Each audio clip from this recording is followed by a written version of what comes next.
The speaker to begin this afternoon's session has degrees in civil engineering with a focus in structural, in engineering mechanics, which is also known as applied physics, and a PhD in materials engineering science, which as far as I have been able to discern are the disciplines that are most directly relevant to evaluating what actually happened to the Twin Towers and at the World Trade Center in general. She's a former professor of mechanical engineering at Clemson University who appears to have been denied tenure because of her involvement in 9/11 research. In my opinion, she is the single most qualified scientist to be studying these issues. Please join me in welcoming Judy Wood.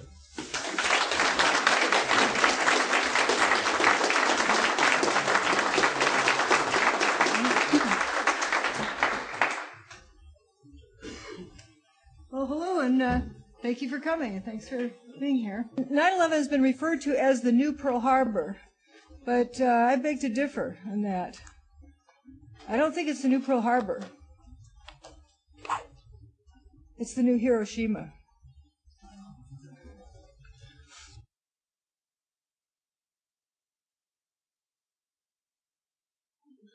It's the new Hiroshima. Now, which terrorist group did that? We talked about this. Kind of wiped out everything. But what about the day before Hiroshima? Would anyone have thought that could have happened? Someone posted this message on a forum on the web, and I think it's just beautifully stated. We stand at the beginning of a new age. Our government has in its hands a method of disrupting the molecular basis of matter, and its first impulse was to weaponize it. Is this so hard to understand? Like splitting atoms to create destruction was so hard to understand in 1945. Of course, this new invention came when the United States ruled supreme. A weapon system of vast new power comes online, and we don't have an enemy worthy of it. So naturally, we use it on ourselves. Wag the dog. Molecular dissociation. What I would like to do today is show you the evidence, the data, and let you make up your own mind. Let you think for yourself. And there's nothing more important in this day and age than each of us thinking for ourselves and making up our own mind, but looking at the data ourselves. So let's start at the beginning. Once upon a time, there were two towers. And we notice with these two towers, you have, see if the mouse moves on the screen, yeah. There's this Tower 3 down here, which is 22 stories tall. This itty-bitty thing down here is Building 6, which is 8 stories tall. Then Buildings 4 and 5 are 9 stories each. But these are huge buildings. The 47-story Building 7. Huge buildings. Big, beefy core structures, columns on the outside with the floors strapped between them. Very robust. So, if you have, if this is thought of as a tree, and you cut a hole in the side of the tree so the Keebler elves can put their cookie oven in there and cook or live in there, do you think that would affect the structure? We see many trees with a hole in the side. The beauty of this design is that it just almost insignificantly would affect the strength. So there we have the towers, and then they went away. What happened? That's what we're here to figure out. In this picture on the left, we're looking at Building 7, so we know what day this picture was taken. Where did the tower go? The day before, if you took this picture, you would have a tower between the camera person and Building 7. Where'd it go? They have told us that steel was shipped off to China. Well, this picture appears to have been taken before noon on 9/11. Just how fast could they ship it off to China? So let's think about what we're being told.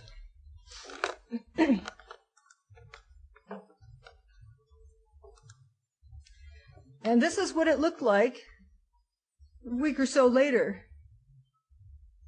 This is a satellite image of Ground Zero. You notice Building 6 here with the cutouts in it. Cylindrical cutouts. They go all the way down to the ground floor, all about the same diameter, about 24 feet in diameter. And the thing that caught my attention the most is this hole over here on Liberty Street. Tower 2 used to be located here, and there's Bankers Trust. That's Liberty Street that runs between the two. Why would there be a big hole in the middle of the street? And it looks like it could go down 60 feet, and it's empty. Where's the rest of the rubble? And just how fast did it disappear? I will not say collapse, because there's evidence that not much of it hit the ground. If you dropped a billiard ball off the roof of one of the towers, it would take 9.22 seconds to hit the ground. The seismograph showed the ground rumbled for 8 seconds. Houston, we have a problem. But what about all of the energy requirements? Now, there's a lot of opposition to what I present, which is mainly data. But folks who oppose seeing the data or having anyone else see the data say, well, it's impossible to have enough energy to do what you're saying got done. Well, then we should still see some buildings standing there. But the energy is an issue. There's different forms of energy. And if we look at this fourth one, that doesn't work so well. This fourth picture, that is one of the towers. This is a nuclear test. These other two are Mount St. Helens. What do we have in common with all of those pictures? Dust. Lots of dust and lots of power. A huge release of energy. So here we have the towers, and we're looking from the right-hand side. So I can move this tiny bit here. We're looking from over here at the towers. Here's the Bankers Trust building. We're just about eye level with Bankers Trust. And we're going to look straight across at that elevation, which is about the rooftop level of Bankers Trust, how far that is from the ground. And here's that image from that eye level. What is all of this? That's about 2/3 of Tower 2. Do you believe me? We're missing 2/3 of Tower 2. It hasn't hit the ground yet. Bankers Trust is a 40-story building. This tower was 110 stories. Where did it go? I call this the snowball picture. That snowball cannot account for 2/3 of the building. And again, there's that elevation. So what about the seismograph? Well, there was a 2.4 magnitude earthquake earlier that same year in January, and this is what the chart looked like. But when the second tower, quote, collapsed, according to the USGS, this is the chart. A whole lot smaller. I don't know if there was filtering or what, but it's kind of unbelievable that you drop two 110-story buildings, 500,000 tons each, and it doesn't even make the same seismographic signal as a 2.4 earthquake earlier that year. We also have Building 7, which they said was a 0.6 on the Richter scale. You know what 6.6 on the Richter scale is equivalent to? A jackhammer. So you have a 47-story building disappears without, making tickling the ground more than a jackhammer would. A little bit strange. And here's where our 2.3 magnitude is. The towers were 2.3 and 2.1 for the north and south towers. And that's just barely over the equivalent of a quarry blast. Does that make sense? And here's the bathtub, the wonderful bathtub that protected lower Manhattan from being flooded. Now, how the foundation was made for the towers, they poured concrete on the bedrock. So wouldn't that concrete be busted up if the rest of the concrete in the building busted up? Some questions to ask. The sound, I don't think is going to... Yes. Forgot about that. There's a sound feed? I mean, obviously, we've looked at all of the seismic signals. The main focus of that was to establish the timing of the various events, and if any, again, using it also to see if there were any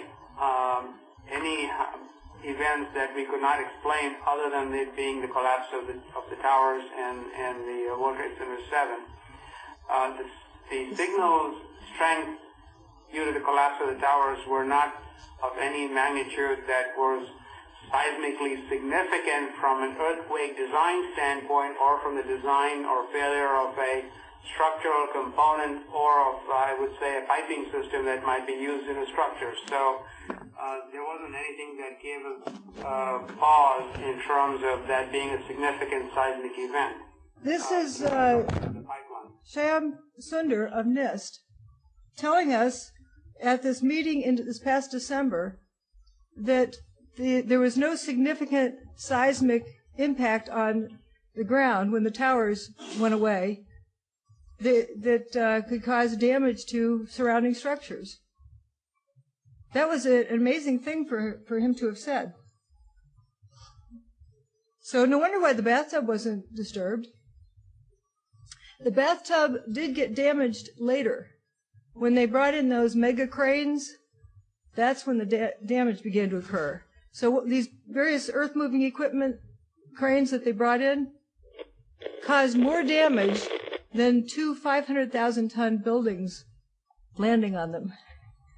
And I think you're familiar with the design of the Trade Center, and I think you saw this picture earlier, that the footprint of each of the towers is here, and the base is still there.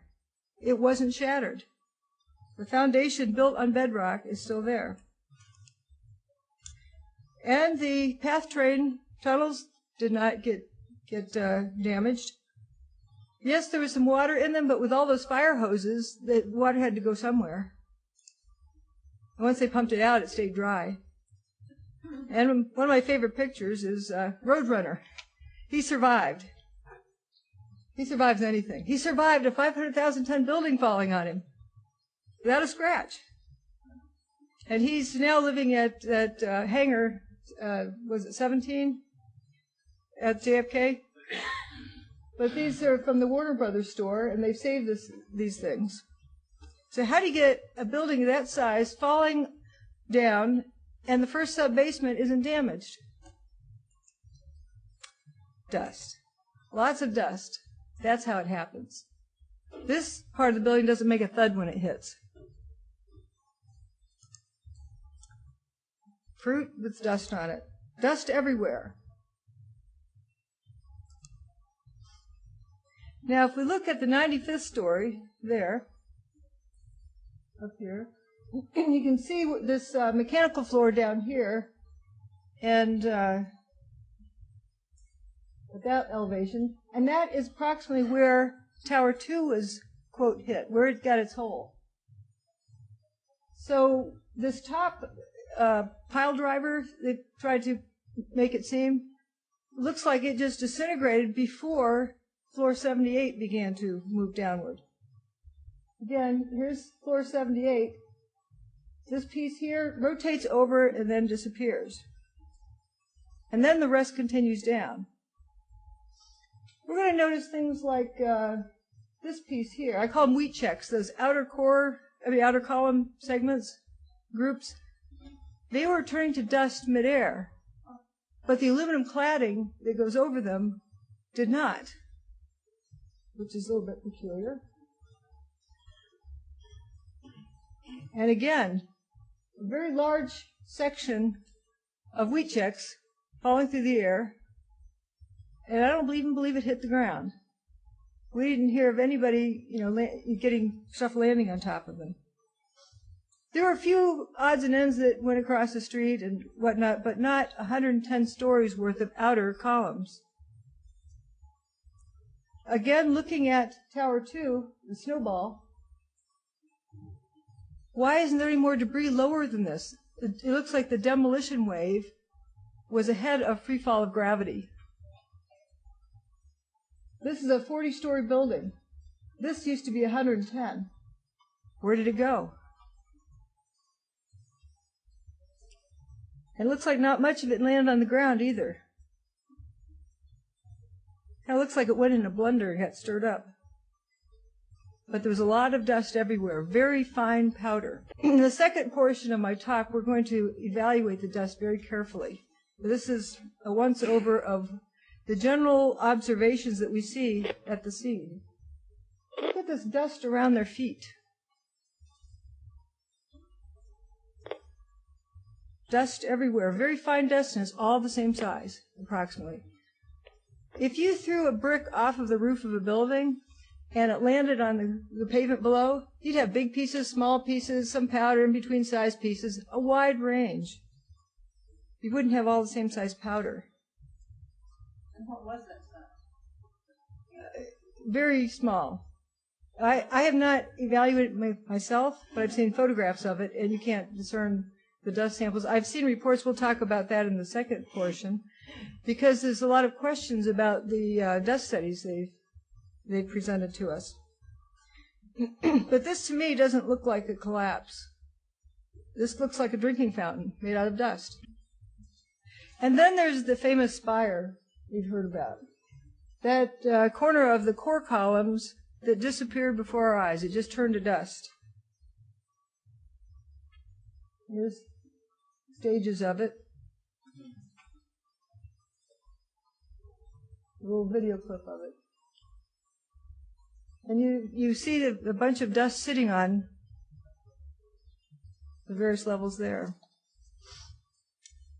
Individual photographs in sequence here show first this freestanding bunch of core columns, and we know how tall Building 7 is, right here. 47 stories. So maybe these inner core columns that are freestanding, about 60 stories, would you say? 60 stories, and they're standing all by themselves. They're pretty strong and pretty rigid. They can't be very flexible. They can't be like spaghetti, because how would it be standing by itself? So that tells us that these columns are very stiff and strong at that moment. Notice how they move and just turn to dust.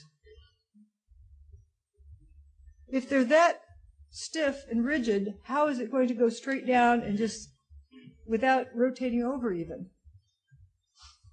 It just turns to dust. And the dust rolls down the street. Lots of dust, like world's records of any demolition we've ever seen. But it's interesting, it only rolls out so far, and then it goes up, as though it has a stopwatch. It only is allowed to roll out for a distance, then it starts going upward. We're just looking at the data. We're not trying to fit it to any idea, just looking at the data. And after the towers go away, what is this dust here coming up from the streets? Dust going out across the water. Lots of dust. And notice the shadows. It blocks out the sunlight.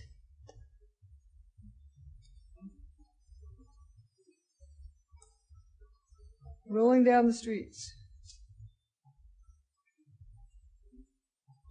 Now, when the Kingdom was taken down by conventional controlled demolition, the highest the dust went was about the height of the Kingdom. And in the Seattle Times it said, and it filled the air downtown, was filled for almost 20 minutes before it all settled out. How long did this take to settle out? This is a satellite image, and this appears to be going into the upper atmosphere, traveling down the eastern seaboard. This doesn't look like a collapse to me. This looks like jet engines shooting upward. Where did it go? And a building that's often forgotten. We have Tower 3 here, which was between 1 and 2, 22-story building. Early on, I'd see pictures on the web of Building 6, and I'd see pictures of Building 3, and I got them confused and thought they were the same building, because they both have these vertical cylindrical cutouts. Now, why would this be freestanding afterwards, just be left standing like that? And if this collapsed, where did the material go? Everything's ground level here. The fire trucks didn't get hit. All the windows blew out, but they didn't get damaged otherwise. And here's a picture a couple of days later, about the same shot. There's nothing left of that 22-story building. Ground level. A few of these wheat checks from Tower 1's western wall, and that's about it, of the entire Building 1. Look how where people are standing. That's just one thickness of the beam, just laid out perfectly on the street, as though they danced over and laid down so they'd be easy to load. This is what was there the day before. A lot of building that just disappeared. Here's where the towers were, and here's where Building 3 was. And we hear about the toasted cars. They were over here. There was paper between the two locations. Nothing burned. And of course, those cutouts out of Building 6, and we have cutouts out of Building 5, and what happened to the rest of Building 4?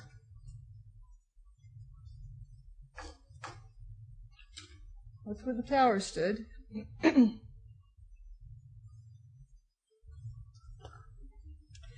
And this is an interesting map done by the USGS. It shows how Building 6 had that group of 24-foot diameter holes in it, just removing about 50% of the building's mass. I wonder why they'd want to do that. And notice out here in Liberty Street, these big holes in Liberty Street. Empty at the bottom. But what is the most bizarre is you're missing two 110-story buildings, and the rubble pile for them is almost non-existent compared to Buildings 4, 5, and 6, the height of them. But this is Building 4. It used to cover a lot more area. Only the north wing of Building 4 is left standing. The rest is just missing.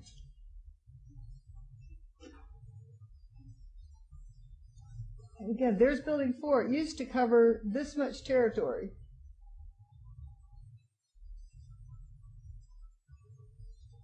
And I think it's supposed to check out that hole in the street. It goes down maybe 60 feet. What's it there for? If something fell in it, we should have whatever it was that fell in it, sitting in it, on top of the hole, or filling it up. And a closer view of Building 6. What could cause this? More importantly, this is the northern direction. This is Building 1, where it stood, Tower 1. That's the northern wall. It was 110 stories tall. Building 6, this rubble pile is not 8 stories tall. It isn't even 1 story tall. But let's say it's 8 or 10 stories tall. Where are the other 100 stories? Where's the northern wall? This is Building 7 rubble pile. These holes are empty. It's missing in action. Where did it fall? And there's the postal building over here, never got a scratch on it all day.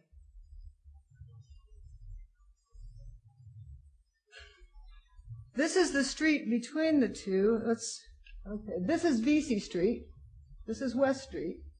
And we're going to look at that intersection. Right after the event, there's paper on the ground, but nothing else. A few pieces of aluminum cladding up here. You could drive a four-wheeler over it, no problem. You probably drive a two-wheel regular sedan over it. You might worry about hurting the tires, but you could negotiate through. Something interesting, I don't know how well it shows up here. The various fire trucks all seem to have lost their windows. Okay, we're just looking at the data. We don't know what would cause that, but it's interesting. Nothing seemed to have fallen on them. There's just paper on the ground, but they're missing the windows. Here's some fellows working on something. They're getting ready to plug in their fire hose probably and put out this fire. But what caught those cars on fire? There's just paper leading up to the cars. And again, we're down here on West Street looking north toward Building 7. Looking at the shadows, it looks like it's just a little bit before noon on 9/11. There should be that tower between us. The pedestrian walkway you can see over here, it's like one story off the ground. Where did it all go? Another picture, this is from FEMA. The pictures I've collected, I've deliberately gotten them from a variety of sources as somewhat of a check. A lot of them are from FEMA, some from the Library of Congress, various other sites. Those are the two main ones. But look at the rubble pile, or whatever you want to call it. There's just not much in here. You don't park ambulances up on the 10th floor, so that tells you where ground level is.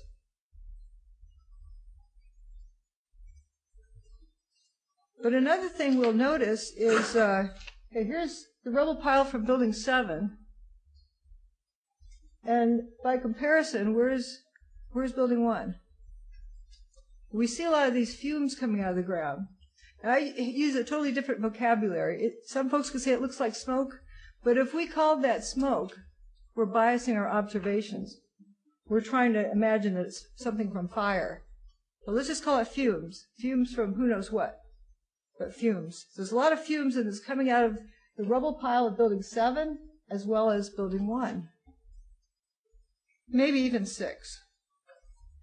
This is a picture a couple of days later of Building 7 from the other side, from the back side. You got some wall there, but not a whole lot of anything else, but at least it looks a little taller. This is a picture from the east looking west through the complex. This is where Tower 1 stood. You're looking at ground level from east to west without any obstruction. Where's the rubble pile? That's what you used to be able to see through that same view. So all of that material went somewhere. Where did it go? Also, it should be noted that this plaza here doesn't have dirt on it. There's no dirt at the World Trade Center complex. Maybe people have a few potted plants in their office. You'll see in the second presentation an unbelievable amount of dirt. And this will look like it used to be a baseball field. That's what used to be there. That's what's there right afterwards. That is a lot of material. Now let's see if we can find Building 6. Building 6 is like right about that elevation. It towers over the rubble pile of Tower 1. We're missing material. Now this is an interesting sheet that's laying out in the middle of West Street. It looks like a 20-story section of the western wall, hopped over 100 feet, did this pirouette, rotated around, and then laid down in the middle of the street. It almost made it, but nicked this corner just a little bit. It's just one wall thickness, neatly laid down there. But there's no other chunks like that anywhere. Again, we're looking up VC Street.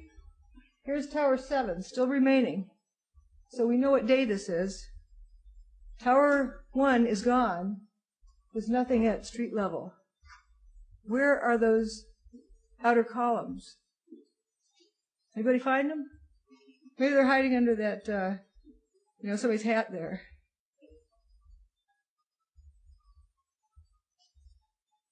It was this intersection looking down this street.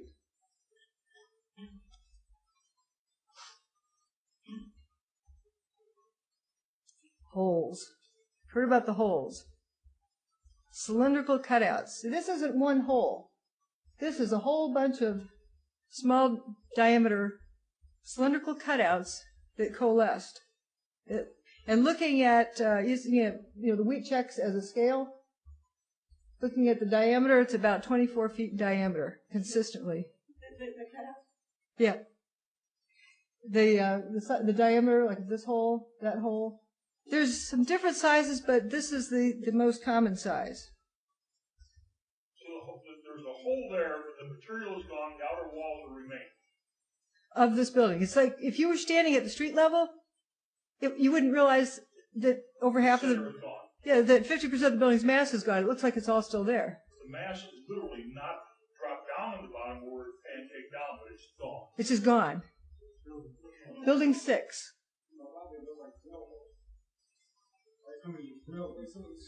Yeah, it's empty, which is bizarre. And this is inside that hole. And this is an 8-story building. So if you count down from the top, 1, 2, 3, 4, 5, 6, 7, 8, you can see we're right at the first floor. You can account for all 8 floors. They're sheared. Pardon me? They're sheared vertically. Correct, but there's no material left. It's like something just made them disappear in that zone. Let's look at Building 5 over in the far corner. It has, my goodness, 24-foot diameter holes. Here's a slightly larger hole, and folks would wonder what that corner is sticking out. Turns out it's a flipped piece. If you flipped it back, you'd find the cylindrical cutout below it. And there's some other odds and ends around, like this hole here, which has a smaller hole within it. My favorite, Building 4. Building 4's perimeter used to be here. This is where Tower 2 stood. And Building 4, the main body of it, butted up against Tower 2. But we only have that northern wing left. It was like it was surgically removed. It was cut off. There's a little stub of the main body there, but that's about it.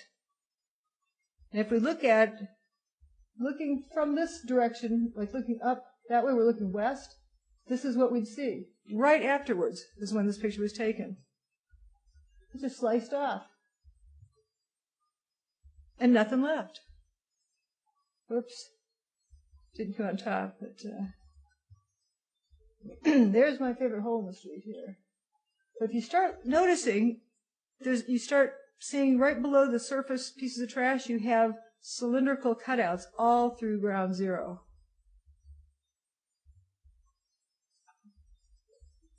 So this is my favorite because the outer wall, that's the southern wall of Tower 2.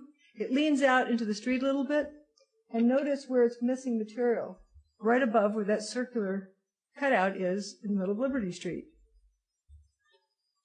And that hole is empty. Now I call this here hole 2. This is hole 1, hole 2, hole 3. Here they are climbing down into hole 2. All of those cylindrical cutouts sort of coalesced into a large underground open area. This was taken on the 18th of September. There's wet puddles down there these guys are walking through. This is the basement of Tower 2. There's no molten metal in that basement. What level of the basement? Pardon me? What level of the basement? The bottom. You could count down the levels in there. And they're walking on horizontal territory there, not anything, sloped and broken up. And like the folks walking around the PATH train station, the loading platform, just wet from all the fire hoses. They're not burning up down there, so it's not real hot. But you don't look for survivors by excavating, because you would damage the people if you're trying to save some bodies. So why is this area open? They didn't excavate it. There's no material there. It just disappeared. Again, this is that zone with a few loose pieces of steel on top of it. Once you remove those, you have the open area. Now we're going to look at hole 1.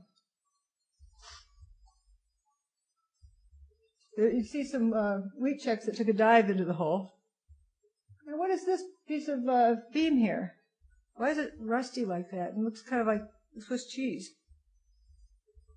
Some other odd-looking things, but you can count down to the sub-basements. Look at all four. It is empty. So what made that hole? Here, they're going to rescue Roadrunner. They're down in the mall in the first sub-basement. The first level, right above this roof, up here, is where the tower supposedly fell. But there's no Building 4 above there. This is below the main body of Building 4. The toasted cars. Now, my definition of toasted is, it's toast. It's history. It doesn't necessarily mean it's burned. It's ill-defined. It's just a generic term for, beyond hope. And there's where Tower 1 was. Tower 2. And there's the toasted car lot. They're parked over in here where they're burning, and this is all paper in between. How did the cars burn up? You can see all paper in between, and the cars just spontaneously combust. Mystery. There it is, just paper and powder.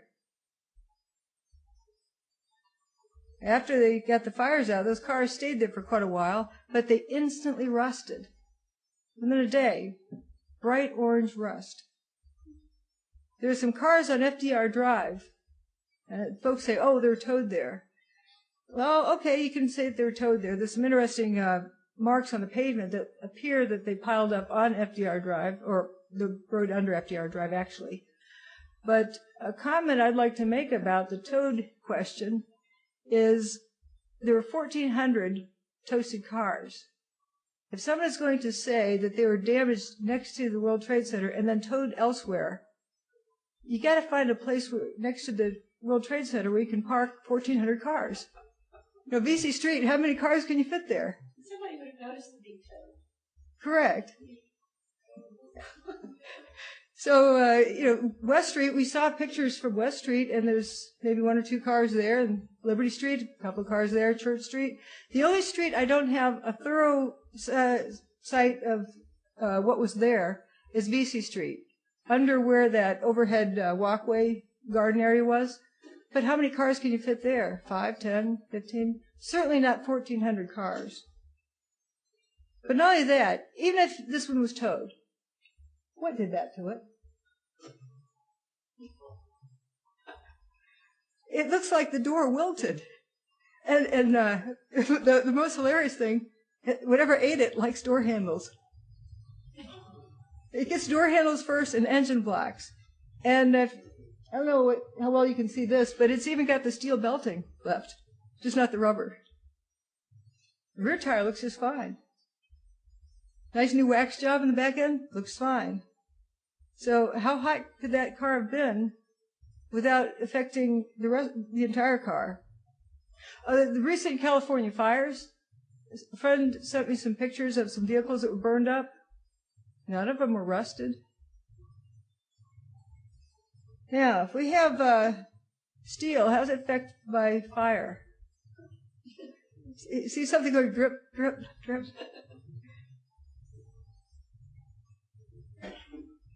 What ate that? Something attacked that postal truck. It looks like it's just eaten on the side, like some monster from somewhere, the lagoon. This truck has another interesting phenomenon that I began to notice. Looks like more than just the paint peeled down, it looks like the outer layer peeled down of this door. And then we have fire trucks missing windows. Nothing else seems to be wrong with them. All the windows are blown. But paper wasn't burned? Why just some places was it burned here and not others? That's a weird pattern to have fire. And what was that? Call it the what's-it car. I've since gotten other photographs of this vehicle, and it's a Con Edison vehicle. Just take my word for it. This vehicle in the middle of the street, this one's quite interesting. Look over the tire through the wheel well. You see daylight. In other words, it doesn't have an engine block. And obviously it was driving down the middle of the street. How did it get there? I don't know what this line is down that vehicle. But these are just bizarre things that you wouldn't expect around a collapse scene. This is Park, the street, which is quite a distance north. It's up in the City Park area by where the Brooklyn Bridge is. Why is this car on fire? And the paper around it isn't. Spontaneous combustion. Spontaneous auto combustion. Oh, I've just, yeah, might happen to me. Even paper in the trees. The whole street full of cars. What happened to this guy's engine? Engine blocks. Whatever it is, it likes to eat engine blocks. And this one, it looks kind of wilted. That ladder is kind of bent over. Folks say, well, something landed on it. Well, where is the something that landed on it? This was on Vesey Street. We saw there was no beams laying on Vesey Street. So where'd the front end go? And this van. This is about a block north of Building 7. No door handles. That was a mail truck behind it, just take my word for it. But it's already resting on the side of this. And here's more of, I call this the swamp. West Broadway, this is looking south. Down at the end is Building 5 that you see. First thing I notice is that there's a red light down there. Why is there a traffic light that's working? Notice the fire hose in the street and it looks like a swamp. The water was working. And just a day or two later, look at this street down here. The most interesting thing is this is where Building 7 was and disappeared. It didn't even spill out across the street. And that bus, that's where it ended up. They moved off to the side and they squashed it down so you might not notice it, so they could clean it up further. How did that street get that way? Here's that street where that cloud was rolling down when Tower 1 went poof. That's the direction the cloud moved in, and after it left, you had toasted cars. So this doesn't look like anything low-tech to me. If you have something that cooks everything in that area would be cooked. You wouldn't have the paper not burned, and other things would be burned. But what things do we know of? What? Chemicals is another thing. But we know there's high-tech things that do different things to different materials. You mean DOE? No, we're not going to make any assumptions just yet. We're going to let the data. The signature reminds me of a guy that was born on a mountaintop in Tennessee. That's what the signatures look like. Lock, stock, and barrel. You've got the inner shearing, you've got the missing pulverization, total missing everything. We know how far stuff went. Okay? You've got the fires on one side, you've got the molten cars looking on one side, with the molten stuff in the inside. Molten stuff? Wait, do Look, we? I want to get your comments, but we want to get them recorded, so just Did hold off. we see any molten things? Well, let's look at technology. And folks say, well, there's nothing like that exists. Let's just extrapolate. In 1945, someone came up with this gizmo, microwave oven. It uses some sort of a beam. Not a kinetic energy weapon, but a beam weapon. Then one of these, they're so cheap now that you can use them for ornaments on your keychain. And you have all sorts of wavelengths to pick from, pick and choose, mix and match. Don't you think they've come up with something more since 1955? There's a lot of different kinds of energy waves. What are cell phones? You can trigger things with beams. Now, someone, again, talking about the energy, well, we've all heard about the Tacoma Narrows Bridge. The wind didn't blow hard enough to destroy the bridge. The bridge destroyed itself. So on a fine level, if you can get Harmonic. yeah, if you can get some, yeah, it's the natural frequency, excite the natural frequency. But if on the very fine level you could get the molecules excited, maybe you could get the thing to self-destruct. I'm just putting out ideas. And note how this bridge came apart. It came apart in one place first, and it unraveled and destroyed itself. It didn't come down in big chunks. I just think that's an interesting phenomenon. So why isn't this moving? Towards the end of September, this is what the area over Building 2 looked like. I don't call this smoke. I call these fumes. It's just the ground's fuming. If this was smoke, it keeps going up. It's just looming over the pile. There's something going on. And over at Bankers Trust, there's this interesting beam here, shriveled up. It was just in a FEMA report, and I would really be interested in talking with the photographer of that picture. Some other interesting cooked-looking beams. And there's our mail truck. Interesting image. This is kind of like Hiroshima here. Can I ask you a question about some of the technology that you're developing to fight the war on terror, specifically directed energy and high-powered microwave technology? When do you envision that you can weaponize that type of technology? Goodness, it is in, for the most part, the kinds of things you're talking about are in varying early stages. Do you have anything you'd add? I don't think I would add much. I think they are in early stages and probably not ready for employment at this point. In the normal order of things, when you invest in research and development and begin a developmental project, you don't have any intention or expectations that one would use it. On the other hand, the real world intervenes from time to time, and you reach in there and take something out that is still in a developmental stage, and you might use it. So your question's not answerable. It depends on what happens in the future and how well things move along the track, and whether or not someone feels it's appropriate to reach into a development stage and see if something might be useful, as was the case with the unmanned aerial vehicles. But you sound like you're willing to experiment with it. I think that's the point, and I think, we have, I think, from the beginning of this conflict, I think General Franks has been very open to looking at new things if there are new things available, and has been willing to put them into the fight even before they've been fully wrung out. And I think that's not referring to these two particular cases of directed energy or high-powered microwave, but sure. And yes. We will continue to do that. Pouring down his neck as they're deployed. And these are a few of the toys that I found. When I started looking at the data around Ground Zero, I didn't know there was such a thing as directed energy weapons.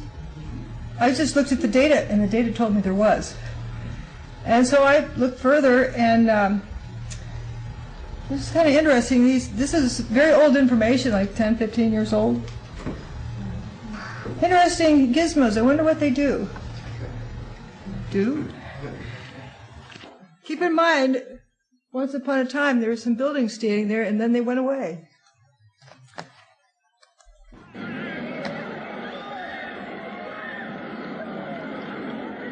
Turning to dust midair.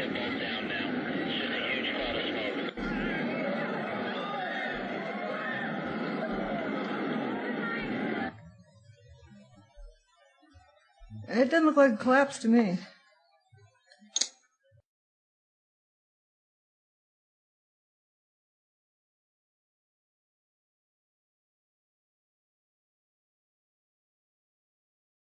Great pleasure to welcome back Professor Dr. Judy Wood.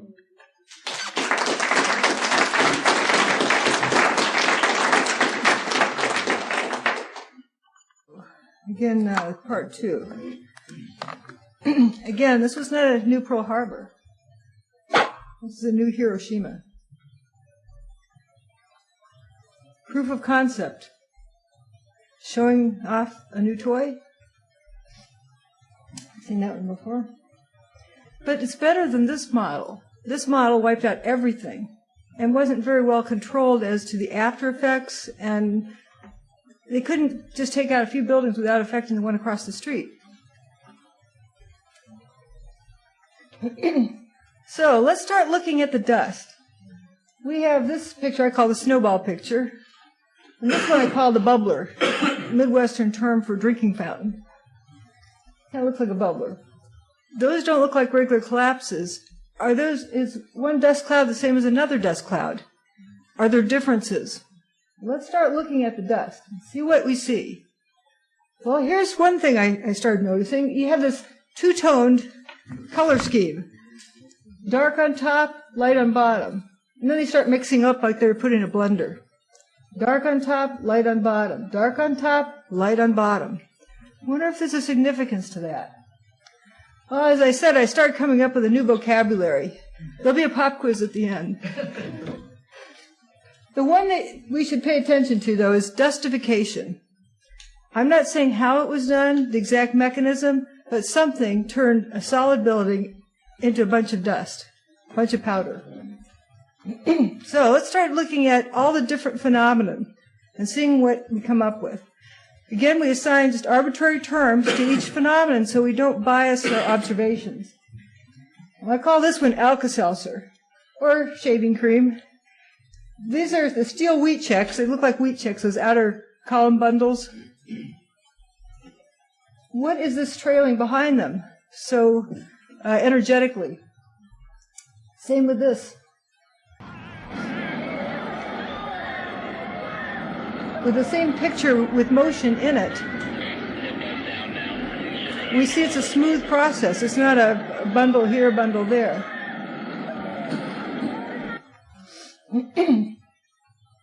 Oops, went too fast. So, here we had the towers.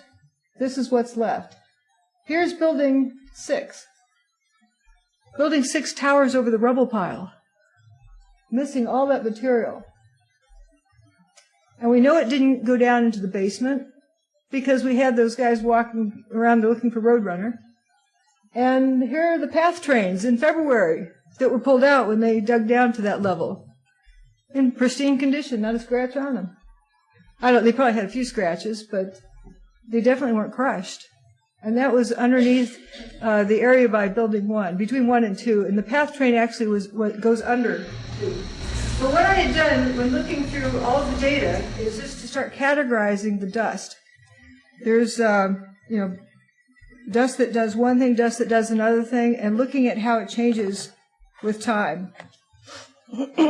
There's, right after both towers were gone, the wind was blowing towards the south, and north of the towers, you had a clear blue sky. It cleared out pretty quickly. And then the dust started increasing again. That was an interesting phenomenon. We'll get to seeing those pictures. And if the dust immediately settles out, you have a clear blue sky, and then you see dust start rising up from the pavement, what would cause that? Dust or vapor? More dust? Dust. It looks like really fine dust. But if it was fine dust settling out of the air, it doesn't settle out in 10 minutes. This is coarse dust that lands and then becomes fine dust. Yes? My friend who lives there was a witness, and he starts going over his memories. He said his vision or his memory was it stood like a column, as though there was a column of dust that was standing. Then all of a sudden the wind came in, and the whole thing started blowing away. That was his memory. One thing I started noticing in watching Rick Siegel's video, his new one, is when the dust, comes down to the ground, pours out. It's very energetic, and then it slows down. It goes as far north as the pedestrian bridge, and I have a video clip of people just walking as the cloud's catching up to them, and then it goes upward. It doesn't keep going out. At that point, it starts boiling upward. So here we have the next stage. We have clouds going upward. Look at all this dust going up and out, and then we have this lighter stuff down below. We have the darker stuff up here, and then it starts moving outward. We're looking north across Statue of Liberty. Apparently the dust cloud was blowing towards Brooklyn that day. Remember that. And here's a view from the north. You can see the heaviest part of the dust cloud. The reason why I say note this is none of the dust samples USGS tested were in this area. They're elsewhere. You'll notice a particular design under areas 1 and 2. They look like little fingers sticking up. Turns out toasted cars were located there. And here's some of those toasted cars. I call this fuming. The car's not on fire. It wasn't burning. It was just becoming fumes. This was on Vesey Street, near the intersection of Church and Vesey. They just turned to dust and instantly rusted. See on the side of that one. Now, looking from the west, looking at West Street, you'll see patches here of dust. There's a car underneath each one of those denser dust columns. And you can see some brighter spots over in here where this is around the corner from where the cars were on fire. So here we are. The toasted lot hasn't quite gotten toasted yet. Here comes the cloud. Well, this cloud is from Tower 2 because Tower 1 is still standing. For whatever reason, the cloud from Tower 2 did not toast those cars. There it comes, goes on through. And you can see from this picture, there's the toasted lot. It's not on fire. But here's where Tower 1 goes poof. The numbers is hard to keep track of. Tower 2 went poof first, then Tower 1. And here's the toasted lot over there. It's about to get toasted. Again, before, and then soon to be after. And here's where it rolled down West Broadway. Now you can tell this is a dust cloud from Tower 1 because Tower 2 went this far, right to that point. But you'll see in dust patterns later that that's where Tower 1 went to, about a block difference. Gee, what was the distance the two towers were from these points?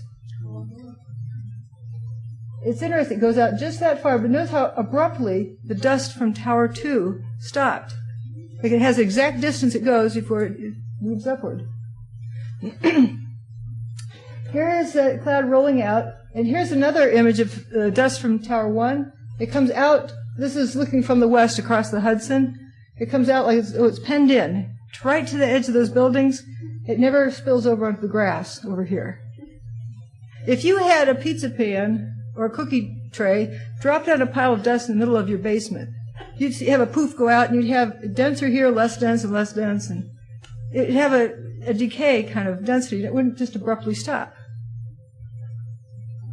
So there's the pedestrian bridge there, and this is looking from the west. It's approximately at that point. That's where the cloud from Tower 1 stopped.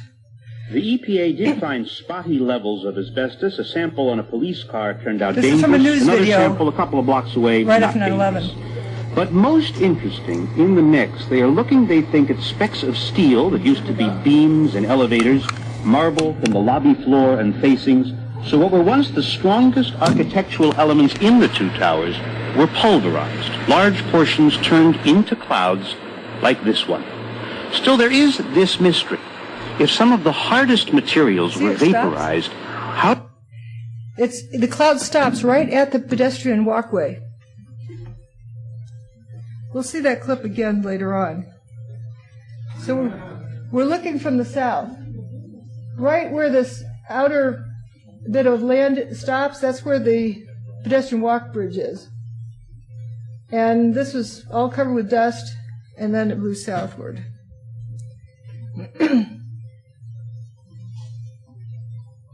Again, here the EPA did find spotty levels of asbestos. A sample on a police car turned out dangerous. Another sample a couple of blocks away, not dangerous. But most interesting, in the mix, they are looking, they think, at specks of steel that used to be beams and elevators, marble from the lobby floor and facings. So what were once the strongest architectural elements in the two towers were pulverized, large portions turned into clouds like this one. Still, there is this mystery. If some of the hardest materials were vaporized, how... Yeah, how come we have so much paper? Very good question. So here again is West Broadway before and after. And here's where a bunch of toasted cars were. They weren't toasted with the cloud from Tower 2. But over in here, the cloud from Tower 2 did toast the cars, and you have a lot of fuming of cars over in that area. We're again looking down West Broadway at the street level, the swamp I call it, and there's a lot of toasted vehicles here. Close up, more toasted vehicles. I don't know if you can see that this is already rusted.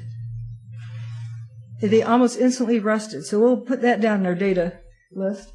Missing door handles again. And someone commented that this doesn't look right for a car fire. Car fires look like they have a lot of soot and junk on them. Right. That doesn't mean this picture is wrong. It means that it might be a different process than a typical fire. And this poor car back here is missing its engine block again. And we have, again, our intersection where the toasted lot is here. Tower 1 stood there. And you can see the fuming back behind Building 7.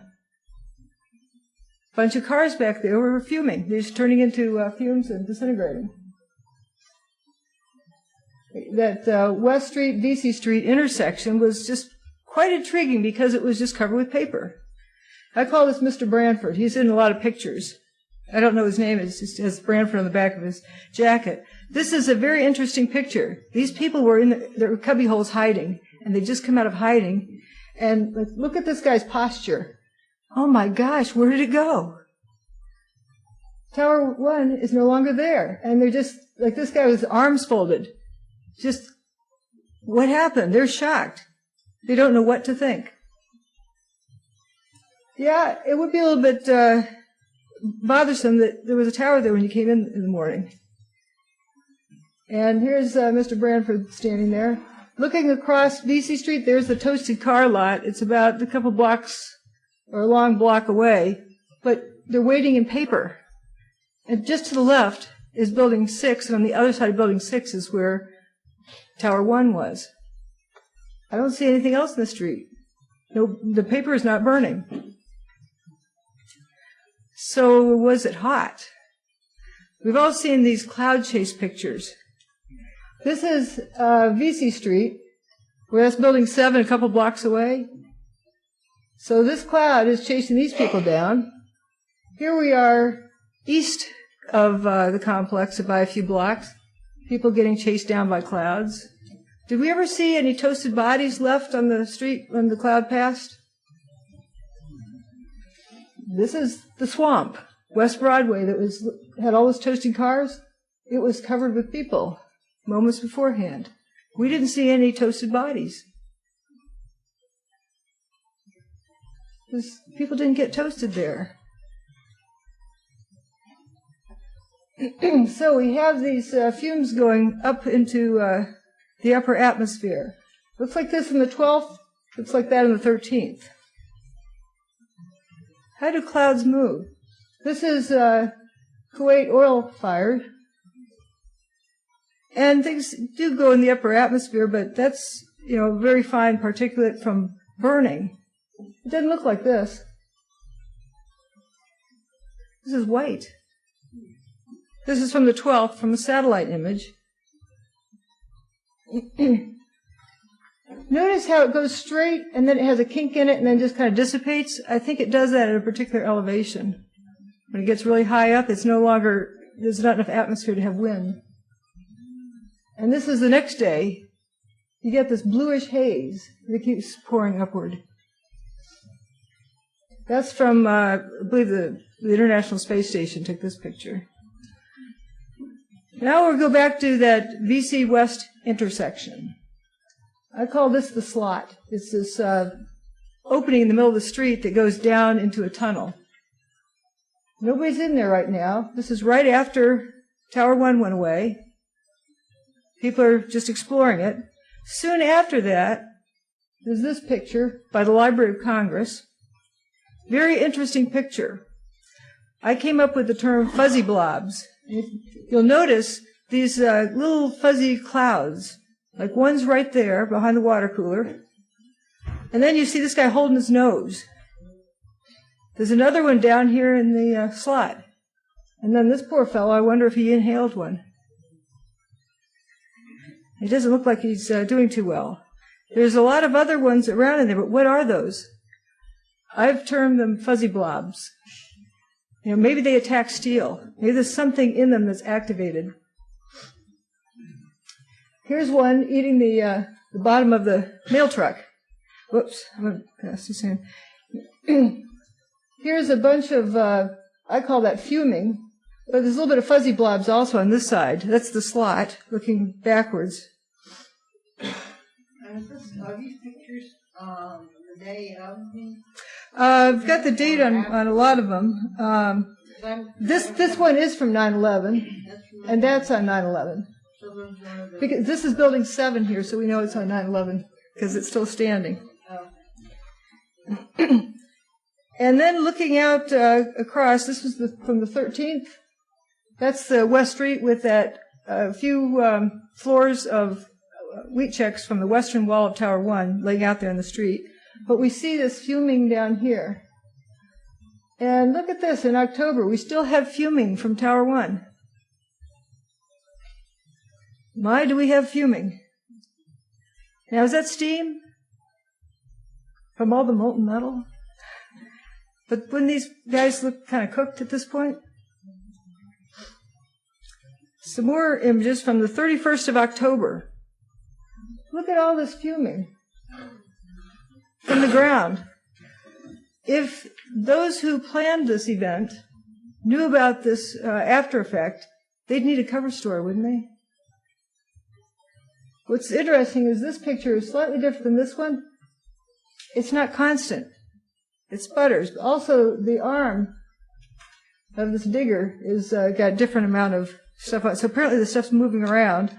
I noticed they have a hose here, a line that's sprinkling water over, keeping it down. Must be heat. Again, fuming pictures. And I call this nano haze. It's just the material appears to break down finer and finer until it just starts floating. Have you read any reports of the smell? I have read some reports of an odd smell, but I'm not sure what it means. But I would love to hear from people who have smelled it and how they describe it. I'm one of those people. Great. Yes. Didn't smell like a burning building. It was very painful to the microphone. Yeah. This is great. Thank you. Well, I smelled it every day and night until December of that year, and it didn't have a smell like a regular burning building. It was very painful to the nose. At the time, I was thinking, am I smelling asbestos, fiberglass, what is this? But never smelled it before or since. Describe its texture, aroma, comparison. Quite, I would say, it was more the sensual feel of it more than the smell. It was very painful, a sharp, it was more of a a pain than like the a smell. we saw who was holding his nose? Yes, exactly. And you compare it to something else. It had some components of a burning building. Those were kind of in the background. And even on the first few days, we could smell the burning bodies. But really, in December, it was just, we lived about a mile from ground zero, and it was so strong that we couldn't hang out on our fire escape. It pushed us in off the fire escape. Did you cough with your throat? Oh, I didn't, yes, I had sinus reactions, pretty serious. You willing to state your name? Tracy Blevins. Go ahead, Peggy. I just wanted to share my experience of the fragrance, whatever you might call it. I call it stench or whatever.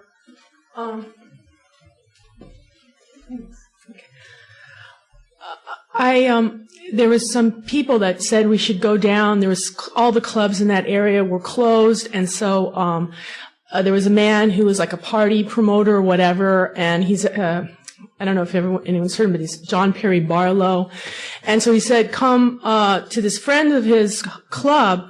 And it was only a couple weeks later, I stayed in my apartment and just taped the windows closed because I was concerned about having, getting exposed to any kind of toxins. But I decided just to do it and go down there because I guess everyone was very depressed and just to be with other people. And the club had air cleaning devices, so you could only smell that when you were, they turned those on for the party, so you could only smell the smell when you're outside. And I had a reaction which was that whenever I smelled that smell, my throat would become extremely irritable, and I would feel like my glands would start to swell. My glands in my throat would immediately start to swell. And so anyway, I had a drink there. I had Lagavulin. I'd never tried it before, and there was a certain taste in it, and it was like it tasted just like the smell. Okay, so I thought, I guess it's really benign after all. I guess it's just like a peaty smell, or it's like a peaty thing that you might get out of a cask from of a scotch.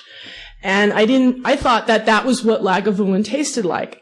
And then, later, maybe some weeks later, actually downtown, I was laughing about it. I said, it tastes just like the smell. And people were looking at me like, you're crazy. Why are you even drinking it? But I guess I'm very slow. I hadn't figured that out. And so I tasted it another time. I tasted scotch downtown Lagavulin, and it had the same taste. And my theory is that the corks were off. They had the whole, so that obviously somehow it had gotten into the drink, whatever it was. Because later, maybe a few months later, I tried it uptown, and I realized that the Lagavulin doesn't have that flavor in it, for what it's worth. And so. Would you say the smell could be like a moldy, musty kind of smell? No. That was the idea. It wasn't exactly like that, but, it could pass for something like peaty or musky. Okay. Mm-hmm. That's very informative, very helpful. Thank you very much. We can talk more about that. Why did it change Tracy's hair and not Peggy's? It does some strange things. How do you know it wasn't the other way around? Well, folks talk about, many of my photos have this like orangish tint to them, the ones I got from the FEMA site. Here's the picture I was describing while we're waiting for the reboot. This is about a block or so north of the WTC complex, and you can see the toasted cars over there in the lot burning away. So it isn't a whole lot after Tower 1 went poof. The sky is clear blue, but if you notice, around the feet of these people, you see this fine, fuzzy dust. I term that fuzzy fuzzballs. That's different than fuzzy blobs. Fuzzy blobs are eating on things. Fuzzballs are just this cloudy thing around the feet. You could say, okay, these people are just stirring up dust that's already settled out, fine powder. How could it have settled out that fast? The cars are just getting up to speed with their burning. So why would you have dust settling out of the air down to the ground? You can have dust settling out very rapidly under the influence of electrostatic fields. And then immediately it starts coming up? No, I wouldn't think so. The change says something is changing with the whatever it is that's on the ground. Here's a lot more pictures of these fuzzballs. Just where the feet are, and again, that is so fine, it couldn't have settled out. It's rising up, as though the material could maybe continue to be breaking down. Big dust landed quickly, and then start breaking down into finer and finer dust till it starts floating upward. It's so fine. Judy? Yes? In the nanoparticle range, gravity and motion keeps the particle Suspended. That's what this appears to be. But it didn't start out that way, that it broke down. Gravitational forces don't operate on nanoparticles. And that's what I'd say this data looks like. And here's the transition between the fuzzballs at the feet and then turning into the ground fuming. Between this picture on the left and the picture on the right, notice it's coming up all by itself. It doesn't need the feet to stir it up. Found this picture. I thought this was interesting. Hiroshima. Look at the fuming. Just for food for thought. Oh, I mentioned this being 9/11 being the new Hiroshima. You know what the new Nagasaki was? Anthrax. The 1-2 punch. Here's the street, cleaned. Street sweepers out scrubbing the streets, in the way, impeding emergency vehicles. Aren't they down there looking for survivors? No, they're scrubbing the streets first. And here in this picture on the right, it looks like they scrubbed it with a toothbrush. Out here, but there is some crud over here. It's very clean. But on 9/11, they started cleaning the streets, or at least wetting down this fuming. People might start asking questions. You can use the molten metal myth at ground zero, but this is a block or two north. Why are the streets fuming? Better scrub them down quickly. And you've got a hose job. Continually. The streets were clean enough to eat off of. Constant scrubbing. But notice there's some haze in the background. There's always this fumes coming up. More street scrubbing. At a construction site, why don't you wait until you're all cleaned up and then scrub the streets?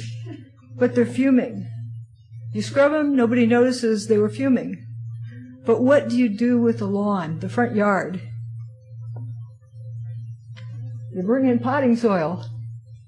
This is in front of one of the WFC buildings that was across the street from Tower 1. This looks like brand new potting soil brought in. Why would they dump that on the front yard? There was a terrace, a little bit of a terrace lawn out front. Yeah, that's too good. They're planning on doing some, landscaping. How did the dirt get inside that fire truck?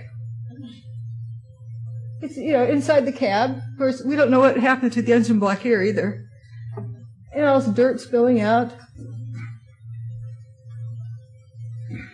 And then we have the bucket brigade. I do not know what in this bucket is so important that they need this bucket brigade. But look what they're standing on. Dirt. Brand new dirt. Lots of dirt. But where did it come from? The plaza level of the WTC. This is over by, I think that's building 5 and building 4 in the background.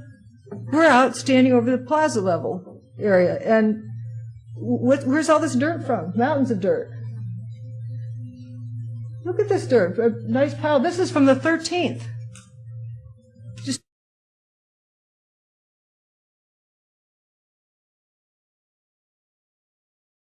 here and here, but not where the fresh dirt is. Huh.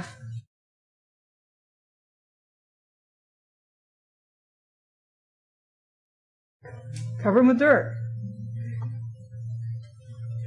And another thing, this looks like it came from a landfill. You have pens and pencils and office-looking stuff. Hey, that looks like you should have left over from Tower 1 or Tower 2. So it has a couple of purposes there. And now you start... Judy, are you saying somebody brought that in or it just appeared there? I'm just looking at the pictures, just noticing this. The plot thickens. We also noticed these pieces of steel. Or what are they? Steel doesn't rust that fast. This looks like it was spray painted Rust-Oleum orange. Now, if it was really hot and we had molten metal down there, why isn't this dog's feet getting burned? He doesn't seem to be having a problem with it. And another thing that's interesting, look on this guy's face mask. He's got a little monitor. See what he's breathing. Some people got to have monitors and other ones didn't. Now, this picture on the 14th shows they had a big rainstorm that day. This was the northern walkway that went from WFC3 over to Tower 1 and Building 6. That's Building 6. Tower 1 was here. This is the pedestrian walkway. This is what it looked like on 9/11. This is what it looked like on the 14th. Just 3 days later. Where's all this dirt coming from? Tremendous amount of dirt. Did they have already potted plants, landscaping inside the walkway? How could people walk across? Now, there's another interesting thing I started noticing. The rubble pile of Tower 1 started getting bigger. This guy's up there, I'd say, guarding his dirt pile. But it's getting bigger, and it's just packed with dirt. Here's that picture. Let's compare this picture with this one. This is where Tower 3 was. We're looking from West Street. At Tower 3, Tower 2 was in the background. This was from 9/16, 5 days after 9/11, and here we are, like 3 weeks later, in October. If you look carefully, that dirt pile has gotten bigger. If you were walking along the ground, we're going to get up on top of this building, you'd have trouble climbing up. Here, there's a nice smooth slope of dirt going up to the top. And you have, I call them diggers. These, they're correct as grapplers, but that's my generic term for all of them. But there's like 5 of them in this picture. What are they picking up and moving around? They're not loading stuff in a truck to haul away. They're just pushing dirt around. Compare that zone with that zone.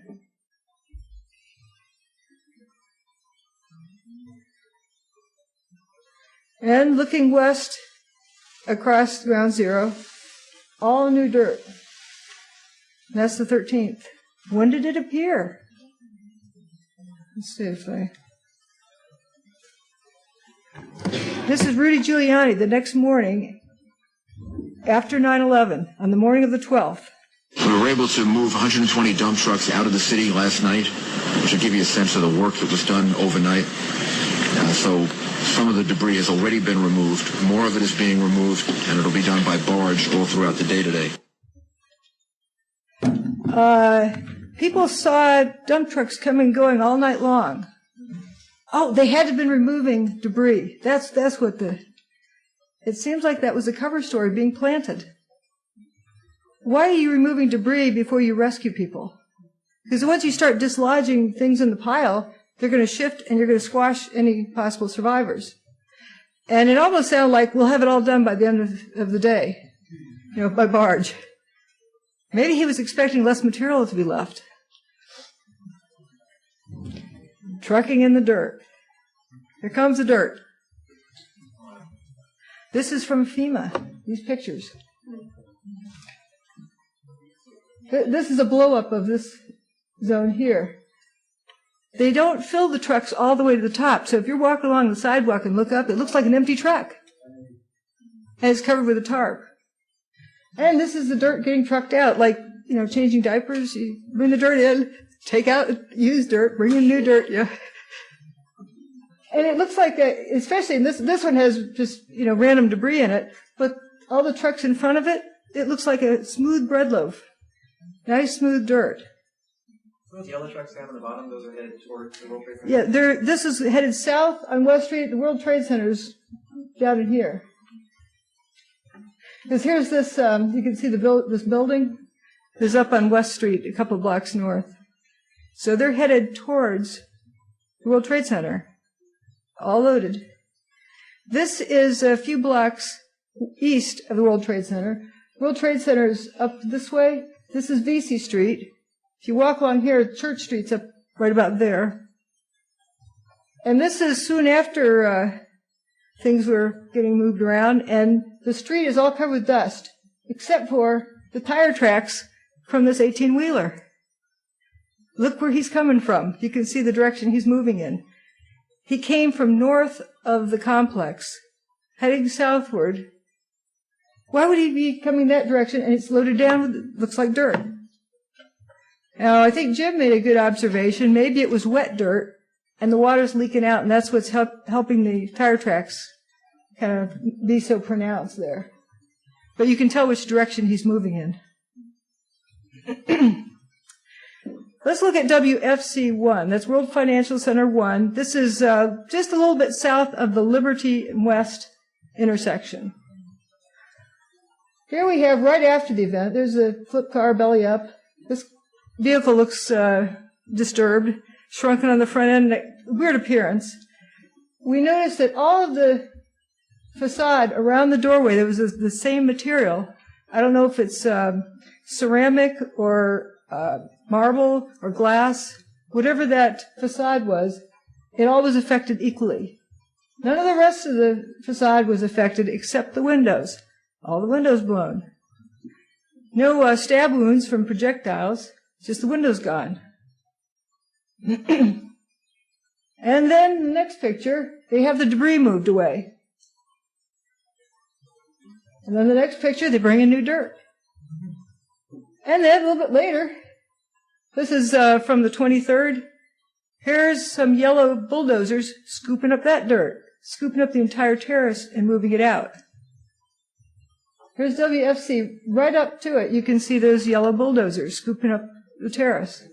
So why did they bring in new dirt, scoop it up, and haul it back out? Oh, let's see. Notice the median strip. Same thing happened to it. It all got cleaned off. That's raw dirt there. And again, compare these two times. And notice how the pile got more dirt on it. It grew over the next 3 weeks. Okay, now we're going to go down into the basement of Tower 1 as it's been excavated down. I forgot, I think this is the end of October. And I call this the Gestapo picture. This guy looks like he's guarding her. Water hoses being dumped on the fumes. And the ground is so saturated, the water is leaching out into this puddle. There's a close-up, and this one I've lightened so you see it better. But that's a puddle there. Nice rainbow. Oh, yeah, beautiful. And again, look at these nice rusty columns. Those are the core columns. Where did all that dirt come from anyway? Excuse me, I'm missing something. When you're talking about they're moving dirt out and moving dirt in, what kind of dirt are they moving in? Like gravel or something? This is like potting soil. Maybe it comes from a landfill. It could be, it's nice, rich-looking dirt. Like it could be good potting soil, or some of it looks like it could come from a landfill. I'm just looking at the pictures of what I see. Now this looks like regular dirt here. They bring it in, dump it down, and then within a week scoop it up and move it back out and bring some more in. It reminds me of Chernobyl. Is that how they clean that up? Well, I guess there's massive contamination and bringing things in. As I recall, bringing them out because the contamination is so widespread. I understand that dirt is one way of taking care of treating contaminated areas. Propose the idea of burying the entire sarcophagus of the Chernobyl reactor in sand as a long-term solution to prevent further radioactive dust from emerging in the event of an earthquake. Whew. Here's a close-up shot of this. You can see this dirt is totally saturated to the point the water is running off into this puddle. Now, if we had molten metal under there, does that make sense? Covered with wet dirt. So what do you think this material is over here? Steam? I don't think so. Now here it is in March. Look over in the corner. Still fuming. They had gotten all of this dirt and had made a ramp to drive over the other side. That was the equipment that was starting to damage things. But again, lots of dirt piles. They're hosing down things over where the digger is working. Cheetos. I call this this section Cheetos because this looks like a Cheeto. Yeah, this is the British version. These French fries. But that looks like a Cheeto. Could that be molten metal? Is there any possibility it could be molten metal? Let's take another closer look at this. See, I think I have audio to do here. Oh, not yet. This, if in the hydraulics of this digger, we have up here this silvery part that slides inside the bigger part. If this were really hot down here, this part's going to expand, and it's not going to be able to slide inside that part. You're going to break the seals for the hydraulics, and everything's going to seize up. But won't that take time? You get a big thermal capacity for that whole assembly. How much heat with time? Somebody can calculate that. How hot can, how much temperature can this thing operate in? Well, let's look at the data. This is for hydraulics, the operating temperatures. And it's a lot like the oil in your car engine. You know, you've heard of 10W40? Well, it goes from viscosity 10 to 40 from the two temperature ranges, from starting up cold to when it runs hot. And you don't want it to be too thin at high temperatures. So what does that tell you? Well, the maximum, generally, operating temperature is 82 degrees centigrade. After that point, you permanently damage the equipment. Or 180 Fahrenheit. What temperature is your oven when you cook cookies? A lot more than 180. It's like 360. So you can't get one of those diggers and reach in your oven and pull out something without damaging it. It definitely isn't going to reach in and pull out molten metal. Because if you're digging down into wherever the molten metal is, it has to be submerged in that heat. At least something greater than 180 Fahrenheit. And if the digger is parked on top of a hot pile, it's already overheated. So here's the highest operating temperature down here. They gave this range in this different mechanical engineering handbooks, and this one came from the web. It's on my website. Now, what temperature would you say this item is if this picture was real? If it were real, okay, I'd say it's, light yellow, lemon, orangish, that range, like 1,000 degrees centigrade. That's a lot more than 82. Not even close. And this is the lower limit for viscosity. This is 140 down here, this highest end here. So you need it to be like way out here, and there's no hydraulic oil that functions at that temperature. Perhaps we are the victims of PSYOPs, all of us. Perception management. Here we have this picture, and later one appeared on the internet looking this way. And we were told they're peering into molten metal. Well, if you look carefully, this fellow here is standing down in a hole. Is he waiting in molten metal? And you see this fellow has a flashlight or something in his back pocket sticking up that doesn't appear here. Also, the colors being different. But if that were molten metal, and those guys stuck their faces down in there, they wouldn't have any faces left. But who wants to sit and think about that? No, we just say molten metal and go on. How we are introduced to images counts. First impressions stick. On 9/11, there's a lot of questions everybody had. We were given answers instantly, and heck, we don't want to, think about 9/11 again. It's such a horrible situation. You don't want to look back, so you just take the answer you're given and run with it. And it keeps getting repeated over and over again. The first time I saw this image, I was shown this one. February 1st, 2006. And I was told this was evidence of thermite. But if you look at the actual picture, where the contrast hasn't been adjusted, here you don't even get to see that the spire is turning to dust. But it trains people to, when they see this picture, see the actual thing, they're going to say, oh, that's proof of thermite. They've memorized it. They were conditioned into it. They were tricked. Let's see. I'm going to back up on this one. This is a video clip from a news broadcast the next day, from the 12th of September. Scott Pelley asks these two doctors, where are the bodies? And the first one, you can see the horror go through his face. He just doesn't want to accept what happened. So he makes up an engineering answer that does not make sense. He needed an explanation. The PSYOPs team hadn't given one to him yet, so he made up his own, and you can see how badly he needs it to hold on to some sense of reality. And if everyone was in that vulnerable state that day, they were very vulnerable to suggestions like this. Dr. Tony Daher, he and his partner, Dr. Lincoln Cleveland, are emergency room physicians from New York University Hospital downtown.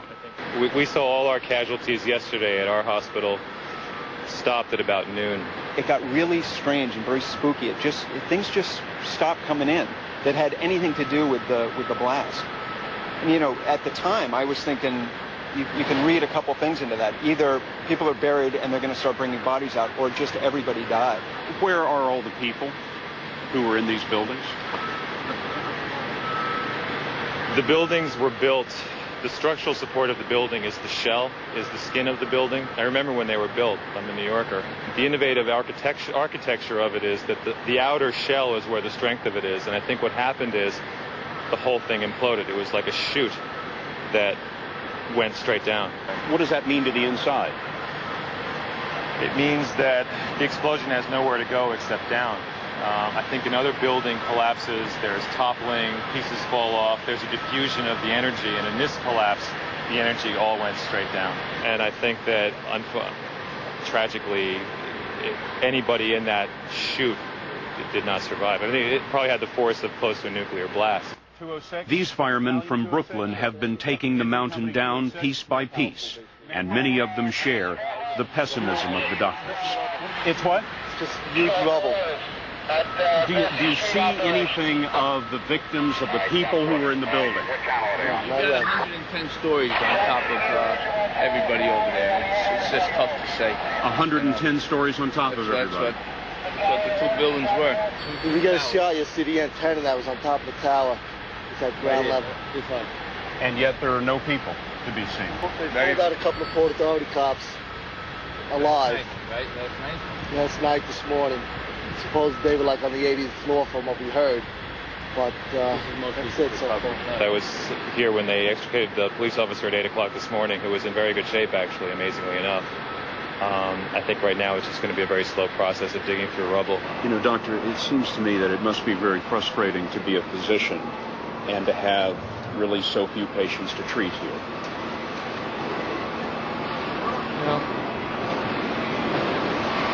You know, I don't know the numbers yet, but I certainly hope that means that a lot of people made it out alive. And obviously it's horrific and incredible tragedy for those people who lost their lives. What do you make of this? Words fail. Words fail. So those are real people. How they reacted. No one had fed them a story yet. And they were grasping for a story. So if we have a whole nation or a whole world that's grasping for a story and they're given one, they're going to grab it and not look back because it's such a horrible scene. They don't want to have to relive it again. Now, this particular one... This was the South Tower. This particular one is what I call a PSYOPs video. It's to reinforce the molten metal myth that got introduced somehow at some point. I want to make it clear that in no way do I think any of the emergency workers were lying when they said they saw molten metal.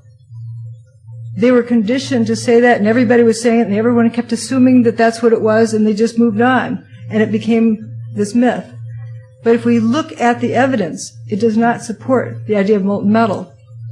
And as you look at the words, imagine, does this make sense? Or think about it. Now, if you're going to pull a good PSYOPs, you start out with saying something honest, because the first impression of someone, they're wondering, is this person someone I can trust or not? They say the right thing, I'm going to trust them. And then they move into something else that's kind of odd. That's just a good rule of thumb, but this is an interesting boost for molten metal. This was the South Tower. This was 104, 106 stories tall. There's no tall. This is what is left. Up there was the North Tower. And you look, and you see, and there's no concrete. There's very little concrete. All you see is aluminum and steel. What happened to the concrete? The concrete was pulverized. And I was down here Tuesday. He's trying to tell us that all the dust is concrete. Planet. All of Lower Manhattan, not just this site. Pardon me? Put the speaker in front of the mic. Ah, a good idea. Thanks. Let's see, I gotta make this longer. Ah, there we go. Yeah, he's trying to tell us it's just the concrete that turned into the dust. This was the South Tower. This was 104, 106 stories tall. This is what is left. Up there was the North Tower. And you look, and you see, and there's no concrete. There's very little concrete. All you see is aluminum and steel. What happened to the concrete? The concrete was pulverized. And I was down here Tuesday, and it was like you were on a foreign planet. All of Lower Manhattan, not just this site, from river to river, there was dust powder 2-3 inches thick. The concrete was just pulverized. And what's to explain, Governor, the smoke that still comes out? There's still fire down below. There is such an incredibly deep pile of rubble, and the tower goes down 5-6 stories underground. That there's still fire underneath. This is how it's been since day one. Oh, it's unbelievable. And this is 6 weeks later, almost 6 weeks later. And as we get closer to the center of this, it gets hotter and hotter. It's probably 1,500 degrees. We've had some small windows into what we thought was a core at some point, and it looked like an oven. You know, it was just roaring inside. And it's just a bright reddish orange color. See that stuff he's pulling out? What was that shit? We're gonna hold off on the water. See the stuff he's pulling out? Yeah. Red hot. If we hit it too much steam, you won't be able to see what he's doing. Great. You see how this debris is still smoking? That's when the fire is going to still burning. 8 weeks later, we still got fires burning. Every now and then, one of the pieces of equipment will dig in, will open up a small area, the oxygen will rush in, and you'll get this plume of brown, black smoke coming up. That's because that fire just got more oxygen. So, I mean, these things are burning. At one point, I think they were about 2,800 degrees. Underground fires, ignited by burning jet fuel, smoldered for months, fed by molten steel and buried carpeting, office furniture, wood paneling, and paper. Steel-toed boots is one of the biggest things. Out, still on the rubble, it's still, I believe, 1,100 degrees. The guy's boots just melt within a few hours. You'd get down below and you'd see molten steel running down the channel rails. Like you're in a foundry. Yeah, like lava. Like lava from a volcano. One of the more unusual artifacts to emerge from the rubble is this rock-like object that has come to be known as the meteorite. But you know, if the boots are steel-toed boots are standing, melting, how hot does your oven need to be for the steel to melt? And what would happen to your feet, in there? They'd be incinerated. But she's not lying. She's repeating what she believes because that's what she was told and never thought twice about it. We have an entire nation that fell into that routine, entire world. And it gets repeated and repeated and repeated, and folks forget to stop and think. But I'm asking all of you to stop and think. Could those feet be in boots that are melting, where the steel is melting? If it is a psyops, why are they lying about the high temperature? Because people accept it and move on. Now, why did the people need an answer? What was the question? The boots were disintegrating, maybe. And the worker wanted to know why his boots disintegrate after 2 hours. They tell him that it's the molten metal underground. They don't tell him it's molecular dissociation that's affecting his boots. Whatever it is that's happening is contaminated the boots, and the steel in his boots might be getting affected. I think one of the most interesting things when you talk to Willie Rodriguez and the police and fire guys, there were no fires in the stairwells, there were no fires in the elevators, there were no lower fires in the tower whatsoever when they were going up there doing the rescue. So in the fuel, you got 8,000 gallons of JP4. That stuff's gone instantaneously. So you don't have it rushing down and burning everything. So when you talk to the guys who were there, talk to Willie, up doing the rescues, there was no fire down there. In fact, there was a huge amount of water down there. Well, after they ran the fire hoses. But the fire hoses weren't even up at the top. Some of the stuff was going, but it just wasn't happening. Somebody has a question back here. Plenty of people talking about the boots. Yeah. Has anybody who had foot injuries? No. I haven't heard of anybody who had burns on their feet. No, I didn't either. And yeah. Are you going to explain what it is then? Yeah, we'll continue on here. So here we have this grill, this is steel with a regular, office fire. So what, office fires don't melt steel, much less steel-toed boots. Now here's Rudy Giuliani talking about something. There were fires of 2,000 degrees Fahrenheit below the ground. I could be standing here and you could be standing there. And I could be describing to you, Governor, the site, and then a fire would break out in between us. And it was just by luck or the design of God that we weren't killed.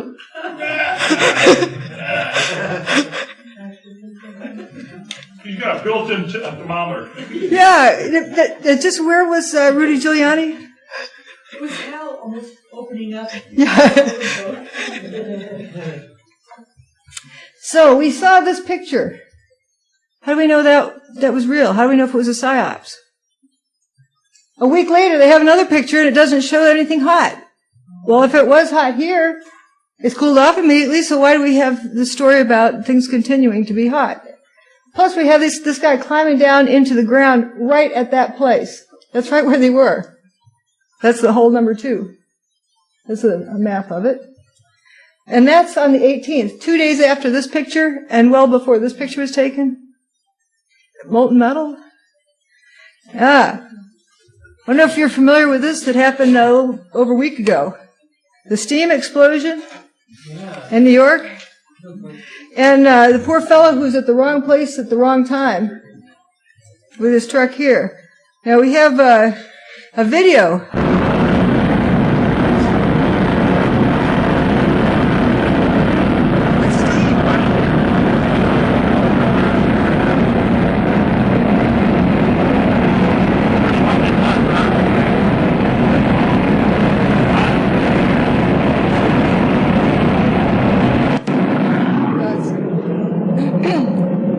Notice this fireman is not walking into that.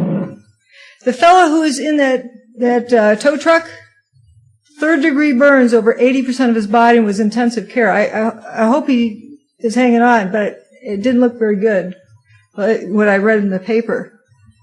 Water hits something hot, it explodes. It expands by a factor of 1,600. That's how come pressure cookers give off steam when you cook food.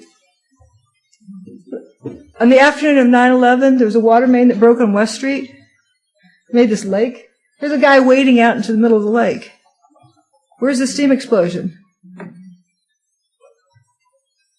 Now, do you think these guys are walking out in the middle of steam? But the cover story convinced us that that's perfectly normal for fires that are burning for 99 days. They need that cover story.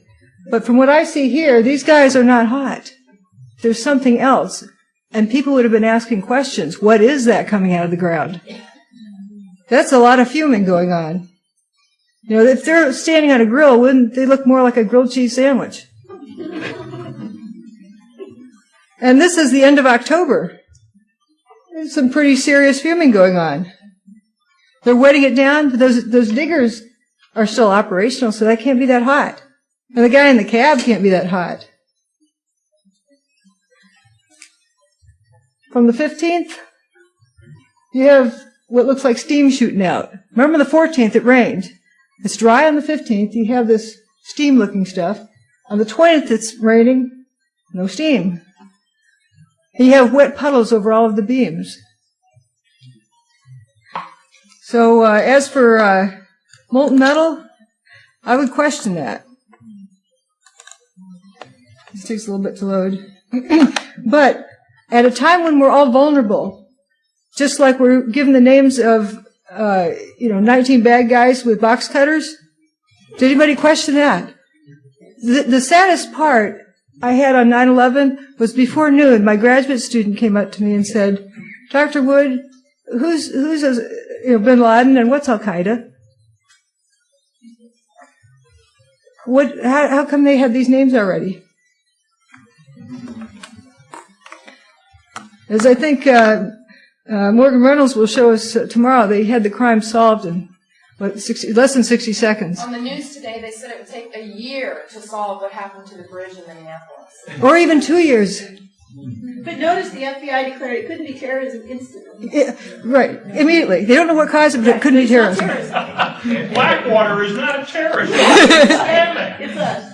Terrorists are us, right? So there's this other aspect, fuming rust. This is a picture from FEMA. We know it's not hot because those diggers wouldn't be working. Here we have steel that turns to rust. I think we all know the steel, eventually it rusts with creeping crud kind of on it, but it doesn't instantly rust. What do we know that instantly rusts? Iron. Like an iron skillet sitting in your sink overnight with water in it is bright orange. But this is steel. It's not iron. Why does it look like iron? The plot thickens. Just like instantly. And I wonder if the digger holding the glowing molten metal, the Cheeto picture, is to train us to see molten metal when we see orange pipes that are rusty.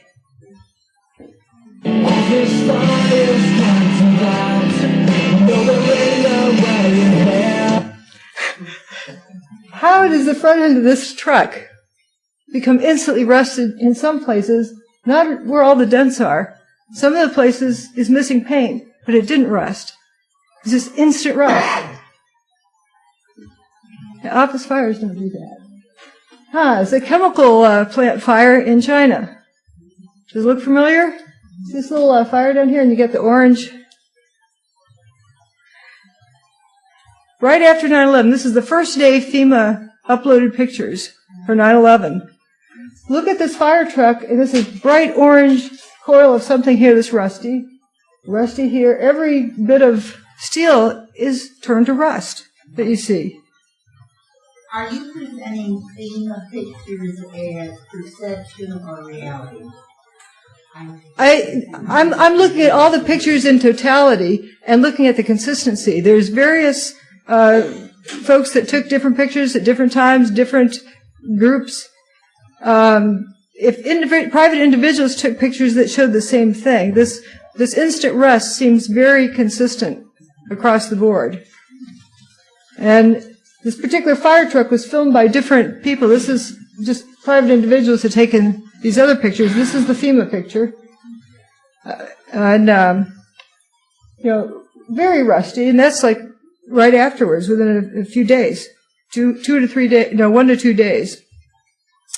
Here's a picture of a steel pipe that's orange rust.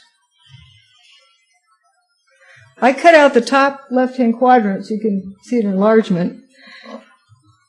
The bottom of this pipe is not rusty. Could it be there's some sort of a cloud wherever it bumps into something it rusts, and this other kind of cloud that is not activated doesn't do that? So maybe we have activated clouds.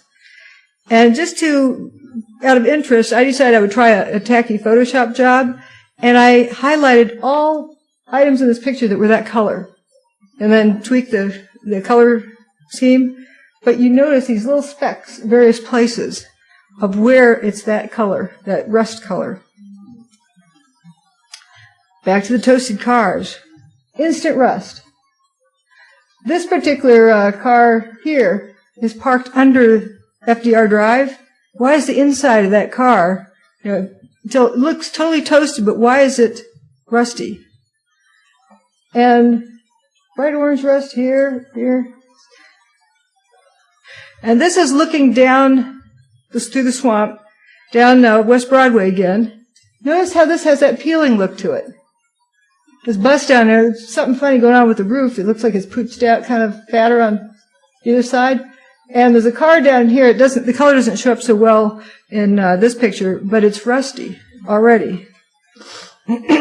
Right there. We get a closer look at it later. But see, the bus isn't so pooched out up there anymore.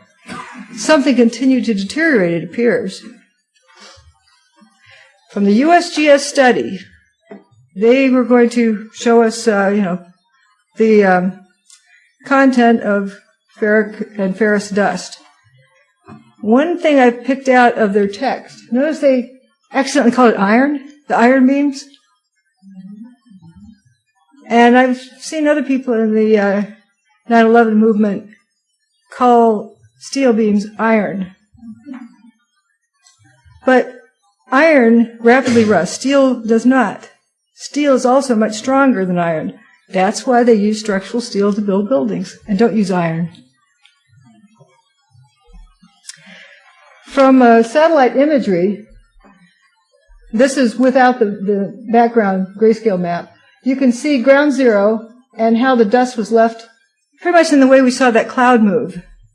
Guess what? They didn't collect dust samples from that region much.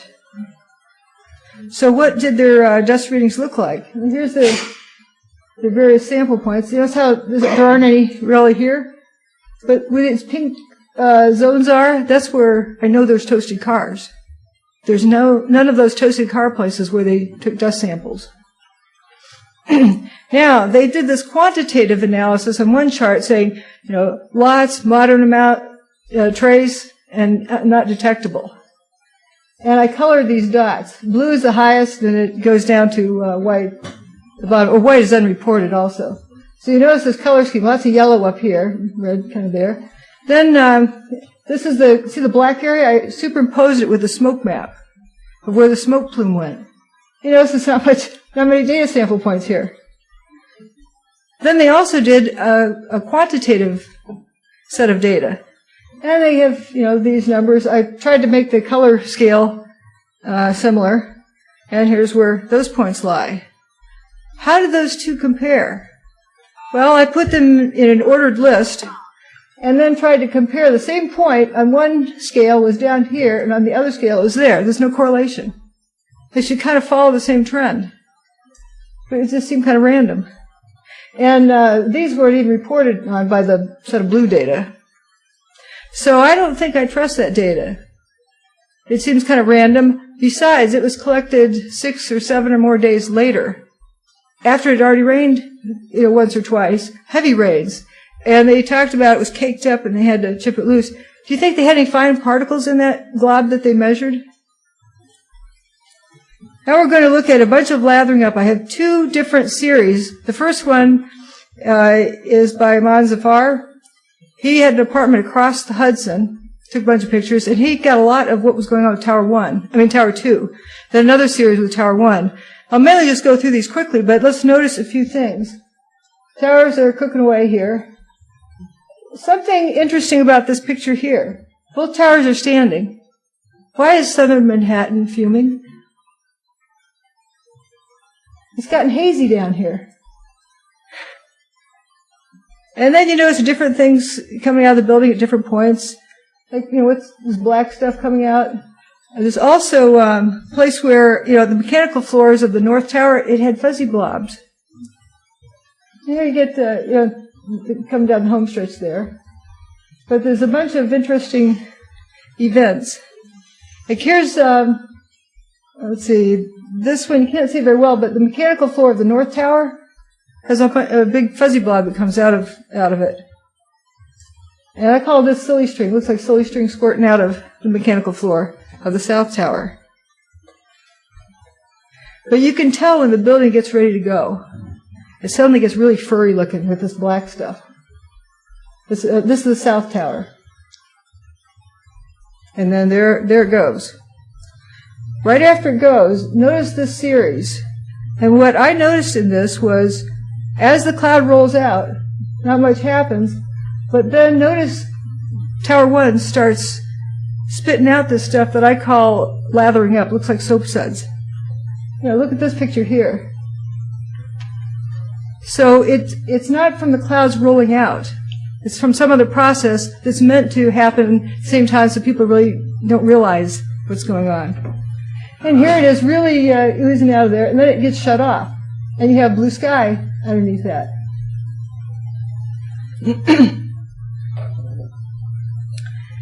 And then he didn't have such a good series for Tower 1. But this picture is just beautiful. You have the core columns left standing, but see how it's streaked up?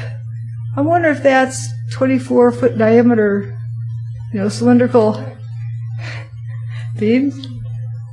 The plot thickens. And remember this spire turned to dust. We've seen these before, so I'll zip through them quicker. And again, we know that that's probably not thermite. That's probably something else happening. Ace Baker put together the series for me of Aman Zafar pictures. Notice how the clouds roll out, and then this starts lathering up. You don't really notice it because you're busy looking at Tower 2's rollout of the cloud. But why is that coming out of appears to be coming out of every single window? And it comes out horizontally. You know it's not shooting up from the ground because this cloud at the top stays the same angle. It doesn't look like any pressure's lifting it up. But this top is the dark, and this is light. Maybe it's two different ingredients. Seattle Kingdom.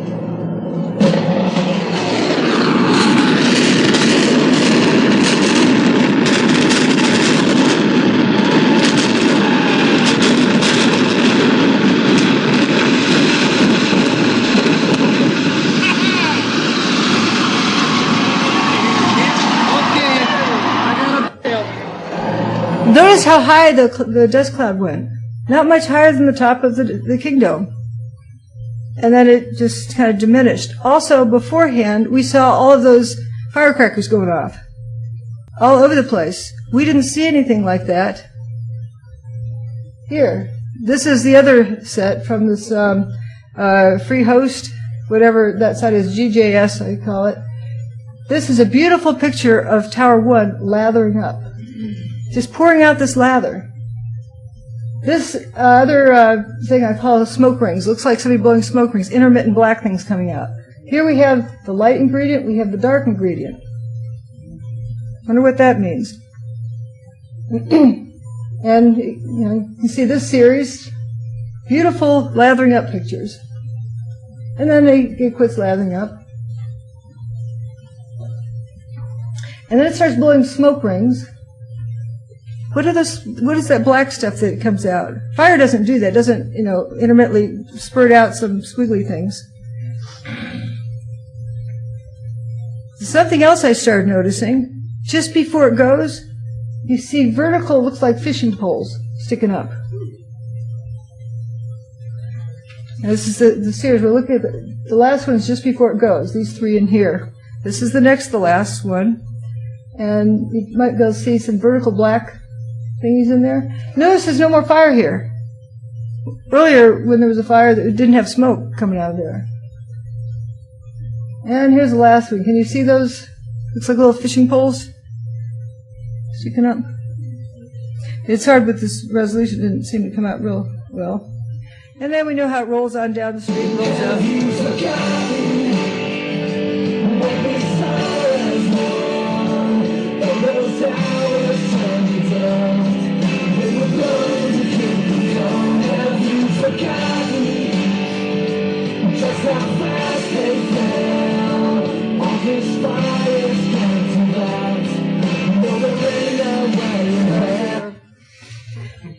It stops right there, and then goes up. Look at that. Isn't that weird? It just stops.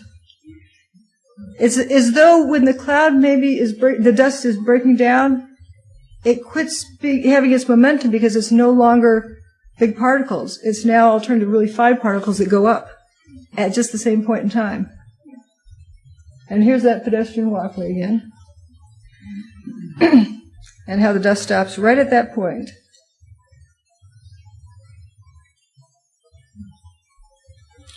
Now, there's something else that gets... Okay. This is one of those so-called squibs. Notice they look like lather squirting out. The second tower just collapsing into a pile of rubble. Here's the AP lead out of New York. In a horrific sequence of destruction, terrorist crash. After that, the second tower just collapsing into a pile Those of rubble. aren't explosions. After that, the second tower just collapsing into a pile of rubble. I don't see a flash and a single explosion blasting out. I see like several windows of, it looks like this lather squirting out. And remember these in Building 7? They aren't explosive events. They don't look like the Kingdome did. We don't need to watch the Kingdome again.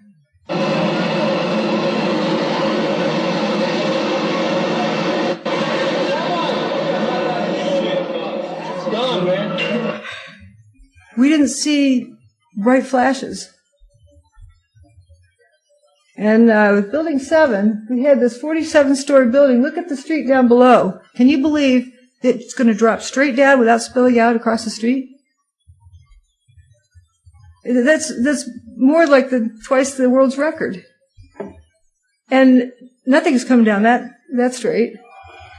Look at the left-hand alley there. It's just to have it come down into a nice, neat little pile, like Camelot. All leaves blow in neat little piles at night. And the post office building didn't get any damage. It had debris on the roof, a little bit of dust. Here's looking down that street. Here's after Building 7 went poof. It didn't even reach across the street, the rubble pile. Something I started noticing. Look at the dirt. Look at the water squirting out of the Verizon building onto the rubble pile of Building 7. There's no fuming coming up where the water's hitting it. If it was steam, if it was from heat, you'd see something. Nice dirt. And look at the pile probably gets bigger with time. Again, looking at this lathering up and the smoke rings. That was Tower 1. This is Building 7 lathering up.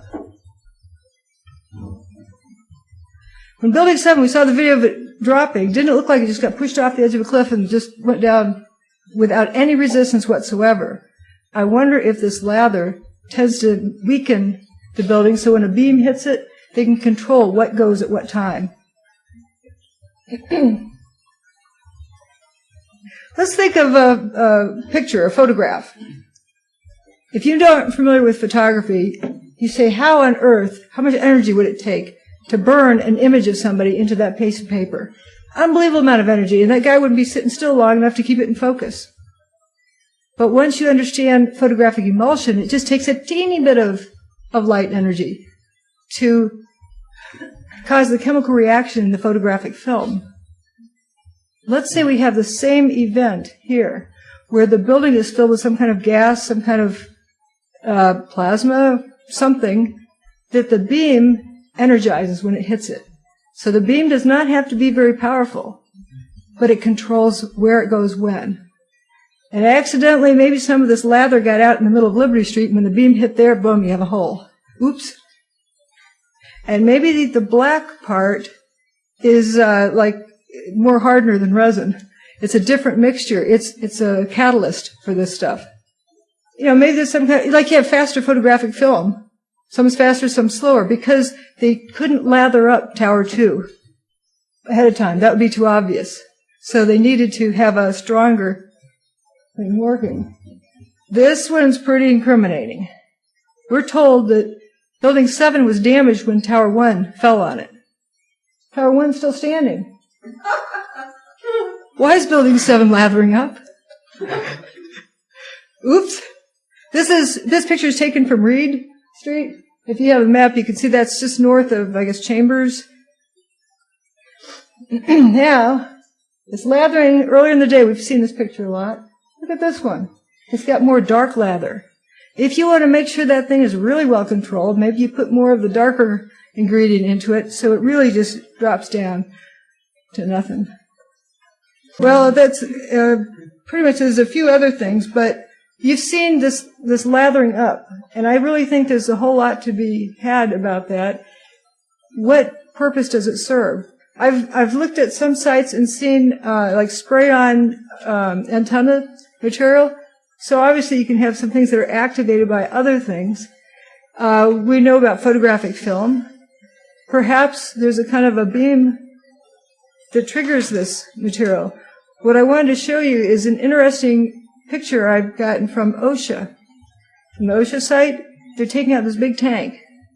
Supposedly it carried Freon for cooling of the building. They have a lot of those tanks. But they had a really weird cover story for it. How many people here are familiar with how toxic Freon is? Is it very toxic? You don't want to go breathe it in. You don't want to breathe it nonstop, so it runs all the oxygen out of the room. But you can. It only displaces oxygen. That's the hazard to it. Is that, it runs the oxygen out of the air. Do they plug computer into that? Those gases they use. Because it just makes the oxygen get pushed out. But you don't have to have special, authority to transport it. It's not like it's the most dangerous thing in the world. And you look at the safety data sheet, and it doesn't say that it's deadly. It's just that, if it runs all the oxygen out of the room, you don't have any oxygen to breathe. So why is OSHA saying we had to be very careful of removing these tanks and clear the whole site the day we were moving one of these tanks to make sure it didn't leak because it would instantly kill somebody?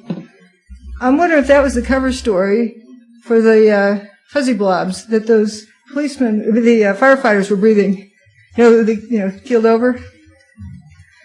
And it makes you kind of wonder, could they have put something in these tanks? Maybe some of the Freon tanks bleed them off over the weeks before that, and over the weekend when they did the power down, put something in those that they released. Remember we saw things spitting out of the mechanical floors. So it becomes kind of curious, and the air handling system could easily deliver that much stuff. That lathering up material, they had a good control on it. They could crank it up, crank it back almost instantly, and I believe you might wear out the air handling system to put that much pressure through it, but you could deliver the stuff really fast. This is the one after. The EPA did find spotty levels of asbestos. A sample on a police car turned out dangerous. Another sample a couple of blocks away, not dangerous.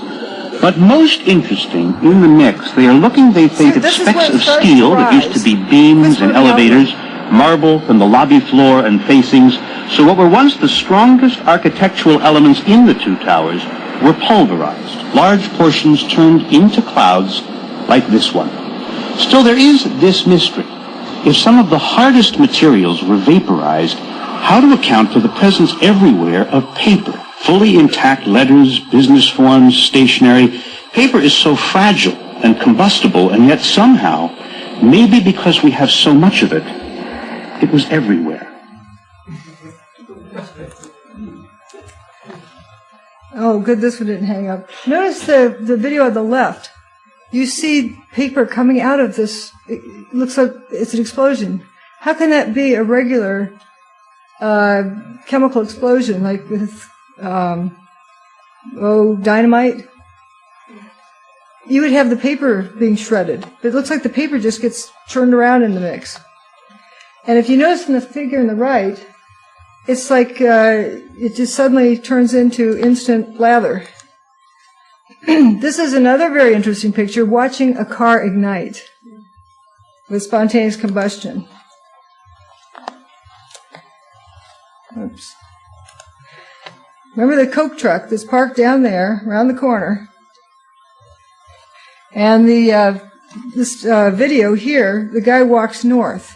He walks up Church, and you see a flash right there at that point. And this corner is where a bunch of cars become ignited.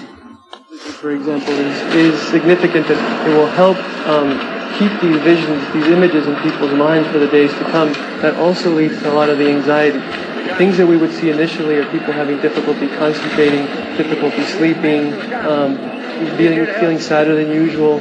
Those are the kind of things that we see initially. Most people will get better from that, but we do know from what's happened before in Oklahoma City and other natural disasters outside and inside of this country, that the sooner people are able to talk about it, and especially the trained mental hygiene workers, the better their prognosis is and the less severe the symptomatology will be. Is it normal, doctor, for people to experience some unrealistic fears right now, whether it be about planes or tall buildings or something like that? You can see it again. Andrew Johnson arranged several of these clips for me where we could see it over and over again. Again, walking up this way in the street, and then at the end, cars go on fire. Is it normal, doctor, for people to experience some unrealistic fears right now, whether it be spontaneous combustion? About planes or tall buildings or something like that? Absolutely. It's very easy for the events to kind of mushroom out of proportion. We have people here that we were trying to get in an elevator to go upstairs to one of our other counseling centers, and most people refuse to get in an elevator. That's an example of a kind of a cross-pollination. Everything's on fire now. Everything is going to become stressful to a lot of people in New York City for the next few days until there's some more stability and a sense that normalcy is returning. Just in dealing with the people that I've come in contact with, I notice a lot of people whose moods are fluctuating. Yeah, they're not talking about what they're seeing. I don't think they realize what they're showing. Normal, doctor, for people to... And we see this one where the building just erupts into this emulsion.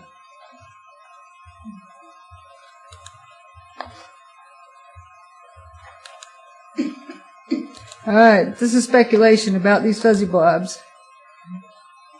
Note where these are, and here's the guy holding his nose. Yeah, it must smell pretty bad.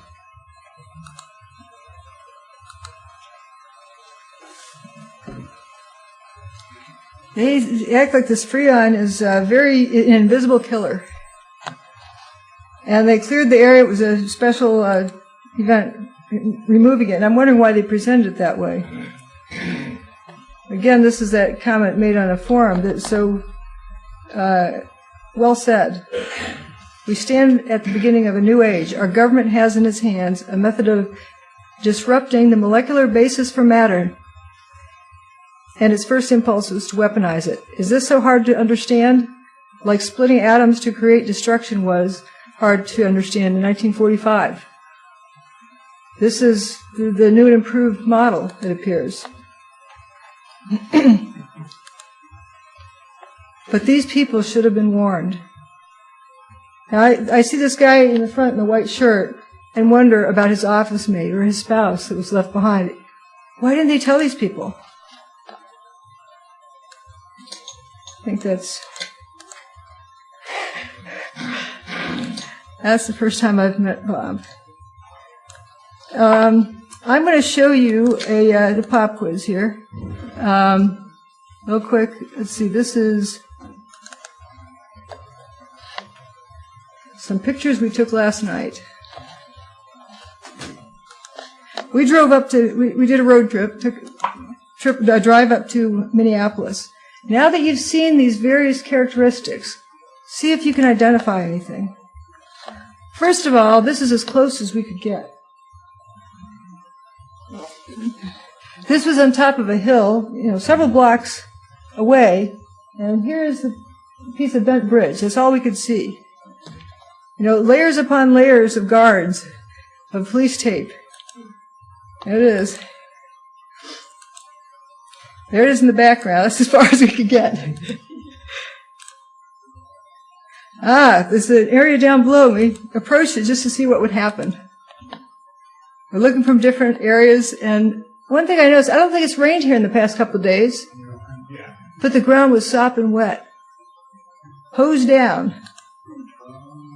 There's the police tape. There's the bent thing. I leaned out over one of these police tapes, and I was going to, see how would they arrest me? What would they say in the paper? She leaned over 2 inches over the police tape to take this picture. Shame on her. What were they trying to hide? Then we walked down this other street, and they had this other guard booth with bright lights. And I asked this gal, down here, what are you trying to hide? And She does this with her earpieces. Oh, I don't have to answer that question. And I looked around, and it looks like the Secret Service kind of gizmo. She was being trained on the job, I suppose. It was 2nd and 12th is where they had that guard booth. And no pictures allowed. Does this seem like the normal thing for an accidental bridge collapse? For one quick observation, I noticed that on CNN they aired the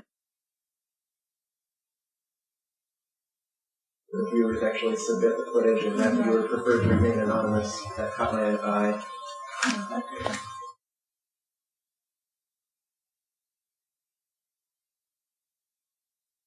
I went back later today. There's some. Well, we collected some dirt samples as close as we could get, but you see how far away we were, like a half mile. So, kind of where they were. And then there's this vehicle that looked like it was kind of dark in this picture, but it was loaded down with a bunch of officers. It was very heavily patrolled. And there was one woman that leaned out over, one step too far, and these police officers or guards immediately were getting her out of there. Quite a distance away. And we accidentally slipped in behind some other people and got into this parking garage and got these pictures. Oh, and the bridges, adjacent bridges, pedestrian bridges and so forth, where you could look, they were closed and nobody could get close enough to see. That seemed kind of strange. From newspapers on Wednesday evening. Has anybody looked at it on Google Earth? No. Yes. Did you see? Google Earth doesn't show the bridge because Google Earth is about 3-year-old pictures. Change them over as much as possible. When you try and do it tilt on Google Earth, all you do is see the bridge laying in the lake bed because of the fact that when you try and tilt a flat picture, that's what you get. So it doesn't show the side of the bridge. And of course, it's a 3-year-old picture. But You notice this pickup truck here, aimed down? If you can see the side wall of his flatbed, he's got a little fire going. Why is the steel part of his flatbed burning? This vehicle has a kind of peeling look to it, and it's got a hole in the roof. You get some other interesting things going on. This is a sort of back shot. And close-up of this is here, and you have this red car has a hole in its roof. Why? Some interesting things to point out. I forgot I had these circles. And I don't know what's here. What? Oh, I don't know what's, why these pictures don't agree. One's supposed to be close up from the other, but something moved. And that is the one that's close up over here with the hole in the roof. So there's some interesting points. And I wonder if this was jet fuel, if they're using jet fuel in trucks these days. But the thing that jumps out at me is all of the fuming, tremendous fuming. If it's smoke, it's in one place or another. Why don't we have any bent steel? The end of that looks kind of odd. Just questions. I don't know the answers. This does not, though, look like a normal accident investigation when you're kept a half a mile or so from where whatever happened. And these are the pictures of the bridge beforehand. I don't know, it was last year, I think, they were taken. But what would cause every section to fail at the exact same moment?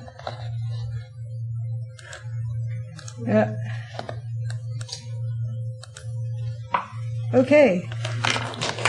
Thanks for the endurance.